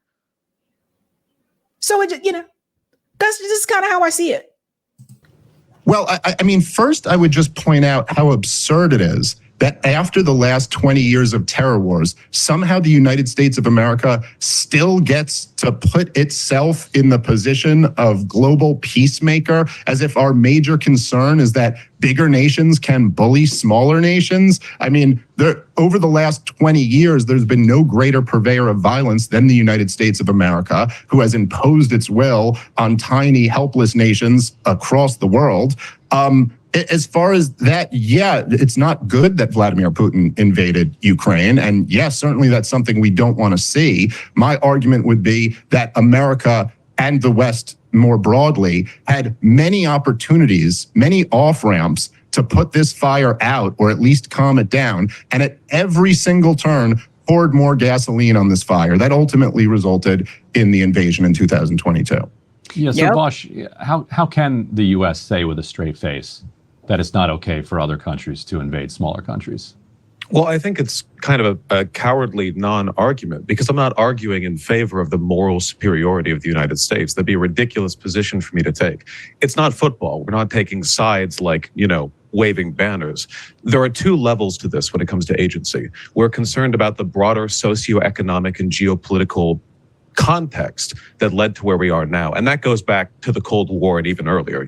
If we listen to Putin's justifications for the invasion, it goes back to the borders of the Russian Empire, And then there's like the immediate decision making. We mustn't remove agency from the equation. Russia invaded, by Putin's own words, in a sort of territorial land grab. The idea that it was entirely because of a response to Western aggression or NATO posturing is ridiculous and ahistorical. But that doesn't mean the West isn't responsible for helping to create the situation we're in now. We have to balance these two justifications. Our arrogance after the end of the Cold War, the fact that rather than reaching out to Russia as a potential future ally, we ostracized, with the shock therapy, the sort of economic devastation of Eastern Europe and the former Soviet states. These contributed to an environment in which future conflict was inevitable. It was reprehensible on the part of the Western governments to participate in this. Look today at the divide between former West and Eastern Germany. I mean, the reason that East Germany is voting so heavily for the AfD is in large part because they see it as a rejection of the doctrine of the West that left them behind after reunification. These should all be taken into account. And we must acknowledge that Putin is a fascist who did a territorial land grab. Those two facts don't contradict each other. They work together to create a complete narrative. With regards to the invasion now, I agree we have to take the threat from Russia seriously. And by that, I mean, we don't want this to scale out infinitely. We don't want this to turn into a global war. That's something we have to take seriously. At the same time, we have to acknowledge Russia does too. And their constant threats of nuclear war, the fact that they started this invasion, the fact that they have been posturing and acting aggressive towards Finland, towards the Baltic states, even like ramping up aggression towards the rest of Western Europe, we must consider again their agency. Let's talk about aggression, shall we? First of all, on this show, I'll be the first to let you know that Russia is not your enemy. If anything, we are the enemy to most countries in the world. When we talk about, ramping up aggression, Russia doesn't have 800 bases around the world. That's the United States government. We're the ones that are the aggressors. We're the ones that have bases in all these different military bases in all these different countries. How would you guys feel if another country had all of these bases in the United States? How would you feel? How would you feel if like Russia or China, or I'm trying to pick countries that are not a part of the West Alliance? How would you feel if China or Russia had all these bases in inside the United States and surrounding the United States? How would you feel about that? Wouldn't that make you feel some kind of way? I don't know. It would just kind of make me feel like, why are you guarding me, man?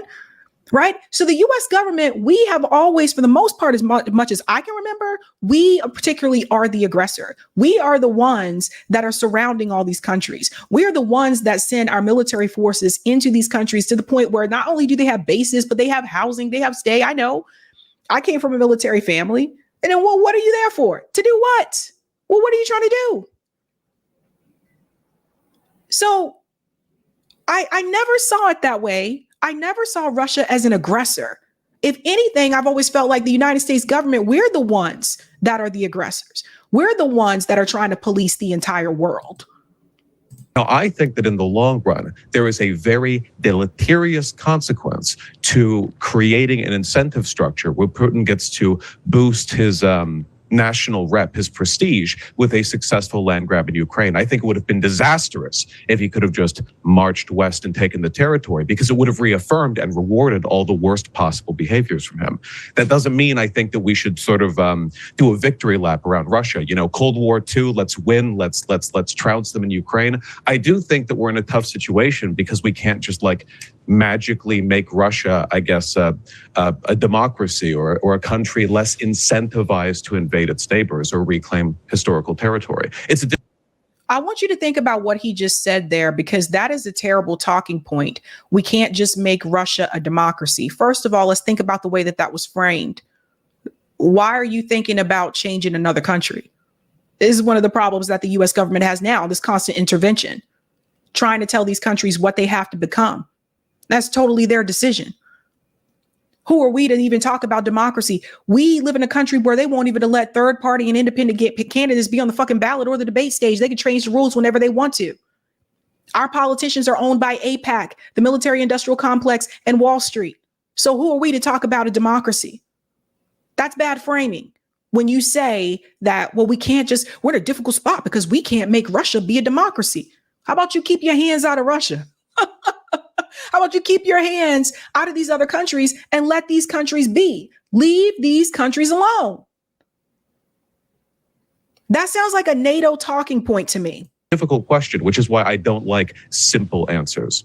So, Dave, actually, here's an interesting point that Vaush just raised about the beginning of the war. And, you know, if we may all agree, correct me if I'm wrong, that we all think it would have been bad if Putin had indeed marched into Kyiv and took all of Ukraine, et cetera. But that leads us to the question, Dave, of how much U.S. involvement, if any, was just. If we agreed that it was good for the U.S. to perhaps prevent the Russian capture of Kyiv, et cetera, at what point did it become too much? At what point is the support no longer just or moral? How do you respond to that, Dave? I think that the point that you could start at a lot of different points. I think the first round of NATO expansion was unjust and was unnecessarily provocative of the Russians. I'm not exactly sure what Vaush is referring to as like a cowardly non-argument. I simply was directly responding to Ryan's point. If you have a serial killer who's killed far more people than another serial killer, and they claim that they're trying to stop a serial killer because they're so against killing, it's reasonable to point out that no, this is in fact not what's motivating U.S. foreign policy, that no, the butcherers of Iraq and Afghanistan and Syria and Somalia and Libya and Yemen are not actually motivated by some sense of we can't let big guys pick on little guys. Let's have an honest conversation about what's really motivating this policy. And it has been, since the collapse of the Soviet Union, to increase the power of the American empire. And Russia has always been seen as a force that's outside of the American empire. That's what's been motivating American foreign policy. This is what we're living through here, is largely the neoconservative doctrine. It was the worst thing that ever happened in the history of our country, is that after we became probably the first ever true global superpower, about 10 years later, the neoconservatives got control of our foreign policy. And this was their plan from the very beginning. So no, I don't think America should have been involved in Ukraine at all. And I certainly don't think that that anything we've done has done anything except make this situation much worse and much, much more dangerous, because now you are experiencing a proxy war with the two biggest nuclear superpowers. I don't think saying any of that is reducing things down to simplistic worldview. And of course, Vaush, you kind of snuck a straw man in there. I wouldn't say that this conflict is entirely because of NATO expansion, but to pretend like that's not a major driving factor in this conflict is to not be dealing with reality. And this has been admitted by all of the top people on both sides. And this was why so many people within the national security apparatus in the 90s opposed the first round of NATO expansion, explicitly because this will provoke a reaction from the Russians. Through the years, the Russians have been crystal clear that Ukraine was their red line. Thanks to the greatest journalist of the 21st century, the hero Julian Assange, who is thankfully now a free man, we know that the current head of the CIA, Burns, told Condoleezza Rice this explicitly, that this was a red line, and not a red line in the way that America makes up red lines. Like Obama will say, if Assad uses a certain type of weapon on his people, that's a red line for us. It's all just ridiculous. This is a red line in a true sense, in the sense that Jack Kennedy said, putting nuclear missiles in Cuba is a red line for us. We will blow up the world if you try to do that. Vladimir Putin, and as Burns pointed out, not just Vladimir Putin, the entire Russian establishment has been unanimous on this, that they will not tolerate Ukrainian entry to NATO. And look, it's not justified or reasonable for Vladimir Putin to have launched this war, but on the scale of geopolitical demands, the demand that Ukraine cannot be a part of the American empire's military alliance was a fairly reasonable one. And we could have avoided this whole war by just committing to that. They have constantly continued to poke the bear. They've been poking Vladimir Putin. They've been poking Russia for years. And he's correct about that red line. That was never supposed to happen. We wouldn't be here again. So I guess the US government just feels like they can continue to poke and poke and poke and poke people and expect them not to eventually respond. And you just see, this is how we got here. They look at Russia the same way they look at China. They look at those particular countries as a threat because economically they're powerful. When you look at the sanctions that have been applied to Russia during the war, doesn't seem to be hurting Russia, does it? Russia's economy doesn't seem to be struggling after those sanctions. Then you have a country like China, which economically they are becoming a contender. They don't really need us the way that we need them. We don't even really make a lot of things in this country anymore. Yes, there's efforts to bring manufacturing back, but it'll never be the way that it was before. So this idea of world domination, which is fueled by a military industrial complex, is what causes this. At the end of the day, you have to remember, we got to get back to the money. The US government sees war as a profit. Peace is not profitable for the military industrial complex. They make money by having wars. They make money by starting wars. So for me, at the end of the day, it's not even a question of should we continue to fund Ukraine? Should we continue to me, it's just all of the money needs to be removed, period. You have to remove it. But as long as you continue to have military industrial complex, this will always be a problem. So it's upsetting. It's frustrating because I do feel like at the end of the day, they're not getting back to the root issue, which is the money. A lot of people are focusing on whether who's right, Russia, Ukraine, is it Zelensky, is it Putin, who's right here? But you have to get back to the core issue of why this happened in the first place. Money. Why would the US government and NATO reject any type of peace negotiations from the get-go? Money. There's no money in peace. We all got to say it. Say it with me. There is no money in peace. Let's continue. Quick follow-up on that, Dave. So sure, all things, we're dealing in the reality that we did push for the NATO expansion in 2014 and all of that considered. Is your position that there should have been basically zero aid, military, whatever else, government aid to Ukraine after the invasion a couple of years back? Basically just none.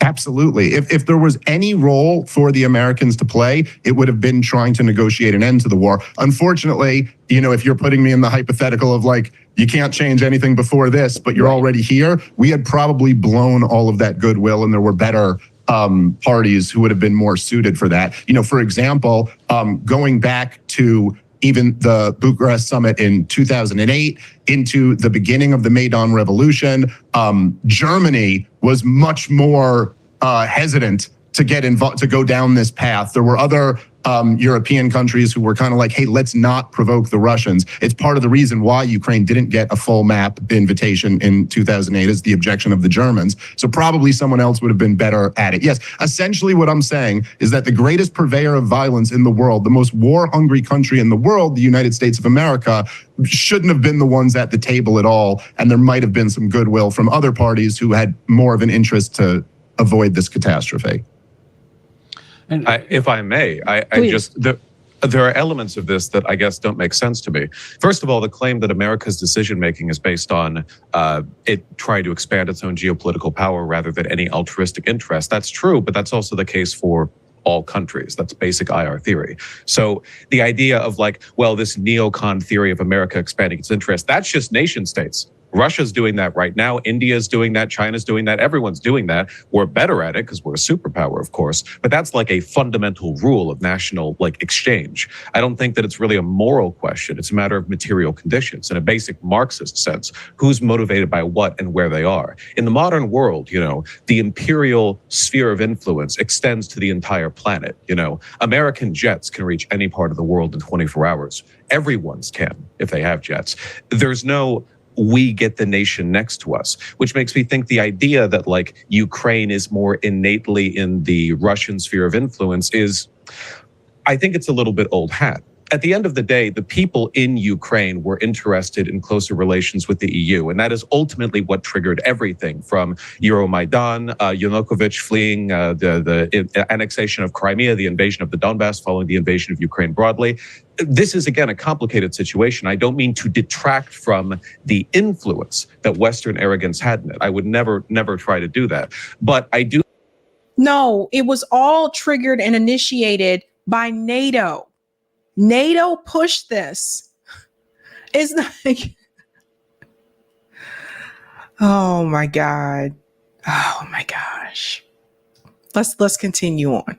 I think that your roadmap for how things should have progressed from an American perspective following the 2022 invasion is misguided, because I don't think the world would be any farther from annihilation if Russia had simply marched westward, taken Kyiv, and we had a bunch of ginned up Russian soldiers right up against the border of Poland having just successfully annexed former Soviet/Russian imperial territory. You could imagine the propaganda coming out of the Kremlin about how they're reuniting their people. They're sort of like expanding the Russian interest in like a Duginist ethnic sense, reclaiming the empire. I think that like the incentive structure behind that would be really bad. Like that, you're basically you're throwing chum into the water for sharks. Putin is expansionist. He's been sort of like preempting this for a long time with Georgia. His behavior with the Chechens. I don't think that would bring us any closer to peace. Now, is the current path we're on right now the best possible road? Obviously not. Nothing we ever do is the best possible road, but I think it's closer to threading that line than just letting them march westward with them. What I'm interested in, I guess, is practical solutions now. Outside. Pause. Let's talk about something here because they always continue to bring up Poland. I want to remind everyone, if we're looking back into that 2018 letter that was signed by several congressmen and women, where they expressed that they were deeply concerned about the rise or increase of Nazification in Poland and Ukraine.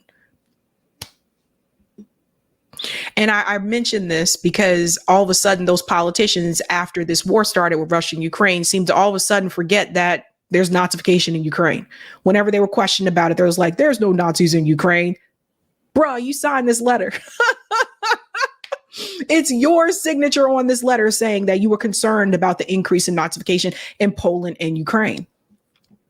We go back to the interview that Vladimir Putin had with Tucker Carlson. One of the things that Vladimir Putin said was that he focused heavily on they were praising Nazis. Like in the country, they were praising Nazis in Ukraine to the point where they had statues that were made of these guys. So everybody that keeps pointing the finger at Russia, and there's criticism that you can make of Russia, but when it comes to this particular conflict, it's interesting that the same people that are willing to say there's no Nazification in Ukraine, or is very few Nazis in the Azov battalion, they clearly don't understand the culture and the history of Ukraine. I've read about it. There is Nazification in Ukraine. So there's that. But also, they seem to have forgotten that Russia actually fought against the Nazis. These are things I think that people need to continue to say. We have to reiterate this because people are seriously out there trying to change history or rewrite history. Of just letting Ukraine get annexed, which I really don't think would have been good for world peace in the long run, even if it would have quickly ended the conflict. How do we incentivize Ukraine and Russia to come to the table and bring an end to this war? Can Ukraine regain its lost territory? I think morally, it should be able to, because I don't like nations being rewarded for annexing adjacent territory. But logistically, can they? Would it be possible to end things where they are now? Would Russia keep Crimea and that just be seen as a kind of like dull historical injustice to fade away over time? And 100 years from now, people would be like, did you know Crimea used to be Ukraine? I don't know. There's so much dogmatism. And whenever you bring up like modern solutions, people go back to, I don't know, the end of the Cold War. I understand NATO is not exactly a global force for good, but what can we do now? I so rarely hear answers that are contextualized in the current moment. Sure. Can I respond to that? So my answer is in reference to what do we do now? We stop giving money to Ukraine. We stopped giving billions of dollars to Ukraine, especially since Zelensky has already announced, he's on video now saying we need to work towards some type of peaceful resolution. Yeah, that's another one. I can pull it up in a second if you want. But now he's changing his mind on that and saying there's too many people dead. We need to work towards some type of peaceful resolution. All this money that we've thrown out the door to Ukraine, knowing that there was no way they were going to beat Russia. So there's a few that I want to answer your question at the end there, but just like a few things I want to point out. Number one, I think this is almost like bigger than just any political debate. There's it's a broader theme in life in general. I think anybody who's married, who's on the show or listening to the show knows this is true in personal relationships. There's a tendency if you're in an argument with your wife or your husband or something like that, to focus on what they did and what they did that's bothering you, But a much more healthy posture, if you're in a successful relationship, is that you also add in like, okay, well, what am I doing? How am I participating in this? What have I done that's kind of led to this situation? Generally speaking, I think that if you look at the corporate media, you're going to hear all of this talk about what Putin's done. And I think a lot of times in these debates, people can kind of claim to be like, well, I have a more nuanced position. I'm not simplifying things. I think the point of saying that like, well, all governments are expansionist by nature, so there's no difference between the neoconservatives and say other groups of people. I'm not saying they're the same, but like a logical analogy, it's like, oh, well, all governments kill people. So like what Adolf Hitler's doing is just kind of the same as other governments. It's not exactly true. It's kind of different in scale and in kind. To sit here and say, and look, if we have time, we could go through the history of Chechnya and Georgia and all this stuff. But to zoom out a little bit, during the Cold War, we drew the line at the Elbe River, halfway through Germany. On one side was the Soviet Union, and on the other side was NATO. And we're now talking about Ukraine, and you could sit here with a straight face and say, Putin is expansionist. Okay. I mean, if that's how you want to look at it, it's like, let's just look at the actual reality of what's happening here. It's not that Putin has been this expansionist force. Putin has been almost at every turn reacting to the expansion of the American empire. You got to give him agency, man. Ukraine. That's just not true. It's not denying someone agency to say that they're responding to something. That doesn't make any sense at all. Responding to everything. That's all life. Sure. No one just acts without, you didn't fall out of a coconut tree. That's just a cop-out. That doesn't mean anything. You're the one providing the cop-out. You're saying that like it's not possible for Putin to have like a distinctly expansionist element to his rule because everyone's just responding to. So do you believe Putin has a distinctly expansionist element to his rule? Okay, no, that's not a binary. One is it's not possible. Wait, do you think he does or doesn't? Hold on. So instead of just interrupting me, let me make the point. You just laid out a binary between is it possible he has expansionist intentions and does he have expansionist intentions? That's not a binary. There are some expansionist desires that he has. No, in fact, if you actually like educate yourself on this topic. It was our CIA director who said in the Niet Means Niet memo leaked by Julian Assange that it verbatim, this was a choice that Vladimir Putin did not want to have to make. This was a choice that Russia did not want to get involved in this war. And yet he made the choice.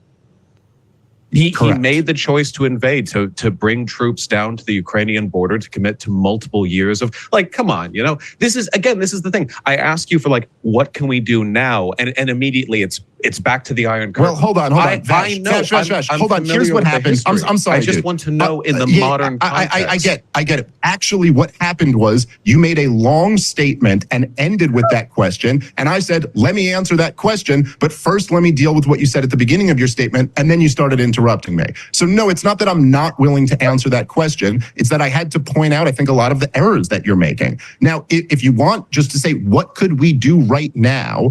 Well, look, we're going to have to be realists about this situation and admit that Ukraine is losing this war and that they're not going to drive Russia out of Crimea. That's a joke. They're not going to drive Russia out of many of the territories that they've taken right now. We should be working toward a deal, a peaceful solution, which has been on the table several times throughout this war, and it's been the West who has been trying to squash it. Well, that's what we should do. Not true at all, though. You've seen, I assume you've read the deals that Putin has put through. Zelensky hasn't been particularly amenable to them himself. The narrative that the West is squashing the peace deals, which is blown up largely because of that one Boris Johnson visit early on in the conflict. Don't get me wrong, okay? The West has its own interests. There are plenty of Western leaders who would like to see the Russian armories depleted. But that doesn't mean that Ukraine would have been jumping at the bit for any of the deals Putin's been offering since the war began. And Ukraine hasn't been losing. Both countries have been stalling. This has been like a slog, and it has been since after the first 3 months of the war. I don't like raising my hand here because it's time for me to step in again and say this. If Ukraine hasn't been losing, why are they pulling random people off the street to go fight? They're running out of men to fight in this war, but they're not losing. Russia has plenty of people lined up. They still have people to fight, but they haven't been losing. all of those men dying to the point where they're grabbing men that are in their 40s to go fight, I'd say you're losing. I don't think that's stalling. And they're running out of people. I'll show you what Zelensky is saying recently in just a second. Let me let him finish here. Like the narrative that Ukraine's losing, because the fact that they exist at all at this point, considering the Russian armaments aligned against them, is pretty impressive. I mean, they're pulling guys off the streets to fight. Oh, yeah, but like, and Russia has like their penal colony forces with the Wagner group, like pulling from their multiple rounds of like really unpopular conscriptions, waves of immigration out of Russia. People. No, of course not. I'm not arguing that like it's a matter of our investment or whether or not it's moral. You know, war makes, unfortunately, unethical decision-making of every side, including the good ones. The Allies did plenty of bad stuff during World War II. I'm only saying that it's been a slog for both sides. I don't want to see this out in like, I don't want this conflict to end in a way that's going to guarantee the conflict reemerges in 2 years. If you end up just setting the border right where the fighting lines are right now, we're going to be exactly where we were back in 2014. We're going to have a combination of like paid separatists and Russian soldiers like moving around in the Donbass. There's going to be constant exchanges of fire across the border. This needs like a real international solution. I don't know whether that means like a proper DMZ. I don't know whether that means like genuine reconciliation. Ideally for me, it would be some kind of like Hail Mary where Ukraine gets its borders back and there's like a massive like coming together between Russia and the West and we like reopen trade and negotiations, but that's a little bit of a pipe dream. We do agree that, at least let's agree on this. If the line just freezes where it is right now, are we not guaranteeing another conflict in a few years? I don't know that that's possible to say, to be honest. People be pretty mad. People be firing across the border. It's not guaranteeing it. I don't know. Ukrainians and Russians, especially at the front, are not positively disposed to each other. I feel like we need to give them something solid, a solid piece. Not just like, oh, we've decided now the slog has gone on for too long. They'd be throwing rocks at each other across the border, you know? You could get a 5-mile wide DMZ and they'd still be like sending drones over with bricks to drop at each other's heads. Maybe this is all. I think we need to leave Russia and Ukraine alone and let them handle their own business. I think the we should be taken out of it. This is one of the problems with NATO. This is one of the problems. I mean, it wouldn't even be at this point if it wasn't for the aggression from NATO. Just like when I talk about Israel and Gaza, what I always tell you guys, who is the aggressor? Who was the one that has been the aggressor? It's been the state of Israel. Who has been the aggressor here? It has been NATO, constantly moving their borders closer and closer to Russia. So we got to take it back to that. However, that being said, Zelensky is starting to appear to change his mind. Let me bring this up here because, again, not because he necessarily just wants to stop fighting, but because they're running out of people. This is what I've been trying to explain, that they are running out of men. Let's go ahead and bring this up here. I have to pull down this video really quick. Hotspot captured this. Guys, if you haven't done so, make sure you follow Hotspot on Twitter. They have a lot of cool clips. So this is Zelensky talking about we need to move forward to a peace negotiation. This was recent. Listen. We have to find and to prepare this plan and to put this plan on the table during months. We don't have too much time because we have a lot of wounded and dead people. Sorry, I'll start this again. Sorry, guys. My allergies bother me really bad. I'm like, choo. Okay, so here we go. We have to find and to prepare this plan and to put this plan on the table during months. We don't have too much time because we have a lot of wounded and dead people on the battlefield and through civilians. That's why we don't want to have this war during years. So that's why we want to prepare this joint plan, put it on the table to the second peace summit.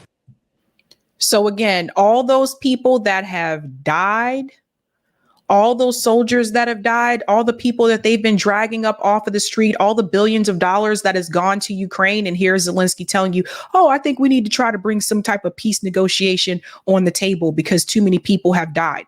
You knew that was going to happen. They knew there was no way they were going to be able to beat Russia from the get-go. All that money.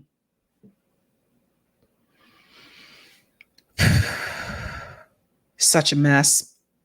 New York Varsity says this clown won his election overwhelmingly on the premise of peace with Russia. There you go. All right, I'll go to some of the comments. Let me know whenever you're ready, Eric. Thank you. Thank you for the super sticker, John. Oh my God, my nose is itchy. Excuse me. Thank you. Stop sniffing. Kyrie Irving paid reparations to the Jews $500,000. Thank you, Kevin. The war began in 2013 with the U.S. engineered coup. Euro made it. 20 years earlier, Crimea tried to leave Ukraine due to unfair treatment. Ethnic Russians in eastern Ukraine and the Donbass feared for their lives. Thank you. Thank you, David. War enriches corruption and bankrupts morals. Thank you for that. Thank you, Marvin. Hunter made some good money from Burisma thanks to Pop. This is true. Thank you, Pincus. George Galloway did a survey on his show today in which 93% of those surveyed said the U.S. was the world's villain. Thanks, baby Ethernet. The U.S. government treats voters the same as they carry out foreign policy. Endless lies, gaslighting, and broken promises. Thank you. This is true. Thanks, Louise. National Guard members are in Poland, and the U.S. is building a base there. But Putin is an expansionist SMH, right? Thanks, Sir Bikes a Lot Day. Vaush still blames Putin for Trump. Really? Okay. That's interesting. Thank you, Sam. Funny, 4 people discuss are you and no Marxist there. I don't know why it does that on StreamYard, but the Russian Communist Party asked Putin to help people in eastern Ukraine for years. Thank you, New York Varsity. 2 things crushed the deal. Boris threatened support, and the Azov Battalion threatened Zelensky's life. Another 10-7 round for Dave Smith. I know he's just been knocking people out. Dave Smith has just been knocking people out. Thank you, Granite Liberty. Love Dave Smith. I hope you guys talk soon. Can't stand Vaush. Thanks. Okay. All right. We are going to go through a couple of the Texas ballot measures from 2023. We're going over some of those results. And we're getting closer and closer to discussing the 2024 measures. So let's dive back into Texas. I already read the intro. Texas Proposition 1, right to farming, ranching, timber production, horticulture, and wildlife management amendment. This was put on the ballot by the Texas legislature using a legislatively referred constitutional amendment. A yes vote supported its establishing a right to farming, ranching, timber production, horticulture, and wildlife management in the Texas Constitution. This was ratified by 79.3%. Well. Who supported this? Texas Commissioner of Agriculture, Sid Miller. Some of the organizations, South Texans Property Rights Association, Texans for Fiscal Responsibility, to name a few. One of the arguments was Proposition 1 isn't about protecting the past. It's about ensuring Texans access to safe and affordable food in the future. The amendment protects all farmers and ranchers, large and small. Only responsible, normal day-to-day agricultural practices are protected, not practices employed by bad actors. Who opposed it? The Farm and Ranch Freedom Alliance, Humane Society. One of their arguments, while it sounds good, and it will help some farmers who are struggling with unfair government regulations, the amendment goes much too far and will end up hurting both farmers and communities. It uses far broad language and sets standards that can be used to prevent not only local governments, but state agencies and even future state legislatures from taking action to rein in operations that truly harm their neighbors and communities.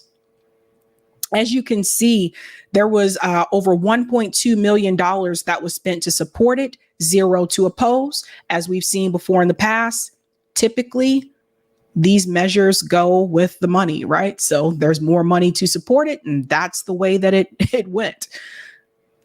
All right, that was interesting, farming. Here's what I think that are interesting. If you have children and you live in Texas, Texas Proposition 2, property tax exemption for child care facilities amendment. A yes vote supported amending the state constitution to allow counties or municipalities to authorize a property tax exemption on all or part of the appraised value of real property used to operate child care facilities. Who supported this? State Senator Royce West. Organizations, Methodist Healthcare Ministries, Texas Restaurant Association. One of the arguments here says we have the child care cliff that we're all experiencing with the money that ran out at the end of September. Proposition 2 is not going to replace all those funds, and it's not going to solve child care, but it's a good start and a way for providers to feel some relief. Who opposed it? Huffines Liberty Foundation, Texans for Fiscal Responsibility, to name a few. One of the arguments: we strongly recommend voting against this amendment. Carving out property tax exemptions for businesses always results in higher tax burdens for other businesses, especially homeowners who must pay more in taxes to make up the difference in lost tax revenue. There was no campaign finance money spent to support or oppose it. Let's go up here for a second. This was ratified by 64.78%. Interesting. Proposition 3, prohibit taxes on wealth or net worth amendment. A yes vote supported amending the state constitution to prohibit the legislature from enacting a wealth or net worth tax in the future. This was ratified by 67.89%. This is interesting. Listen to this part. I want to highlight this. Before Proposition 4, the state constitution required the state legislature to put legislation enacting an income tax before voters as a statewide referendum. Oh my God, my nose is so itchy. Sorry. Which voters could approve or reject. Placing a referendum before voters required a simple majority vote, 50% plus one in each legislative chamber. Who supported this? State Representative Cole Hefner, organizations like Texans for Fiscal Responsibility, and Texas Eagle Forum. Who opposed it? Organizations like Every Texan and Texan American Federation of Teachers. There was no campaign finance money spent to support or oppose it. Here's a note here from Roger. I don't agree with it, but I respect direct democracy. Why coddle the wealthy in the process, though? This just makes them more dependent on the federal government when they need money. Doing just a sales tax only hurts the poor. How will they pay for any programs that help the poor and disabled? That's a really good point. I don't know, man. Texas is Texas, though. Texas is Texas. And we'll go to the fourth one here. Proposition 4, property tax changes and state education funding amendment. A yes vote supported amending the state constitution to increase the homestead tax exemption from $40,000 to $100,000. Authorize the state legislature to limit the annual appraisal increase on the non-homestead real property.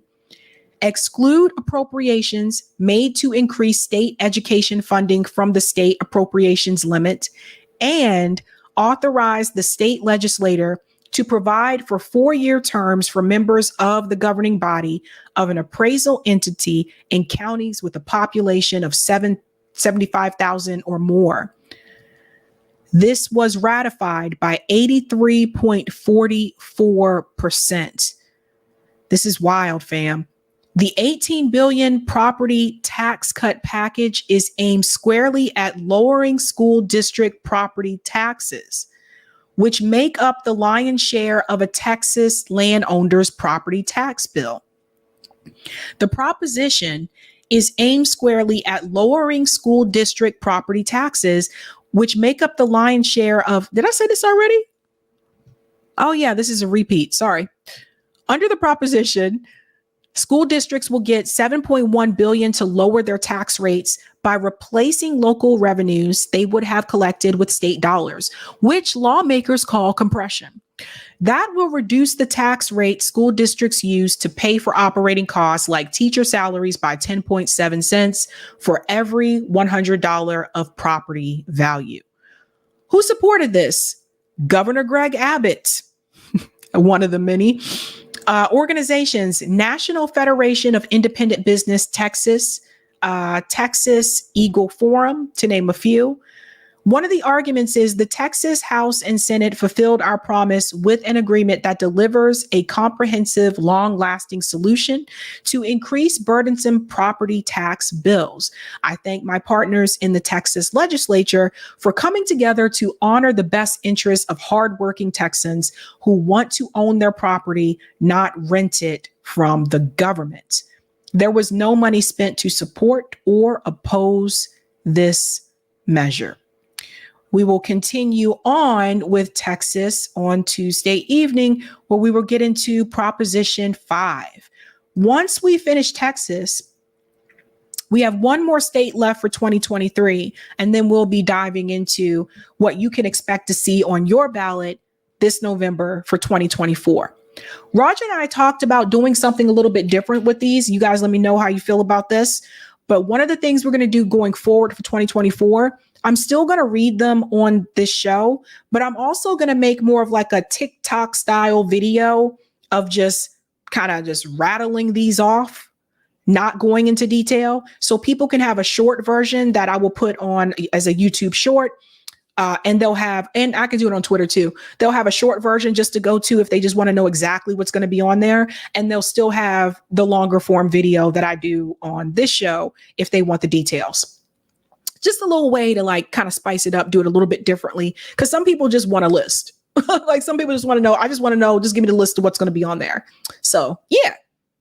All right, guys, that is it for me, fam. Oh, sorry, I forgot about these. Thank you, P. Smith. The U.S. interfered with the 2022 peace deal. Here you go.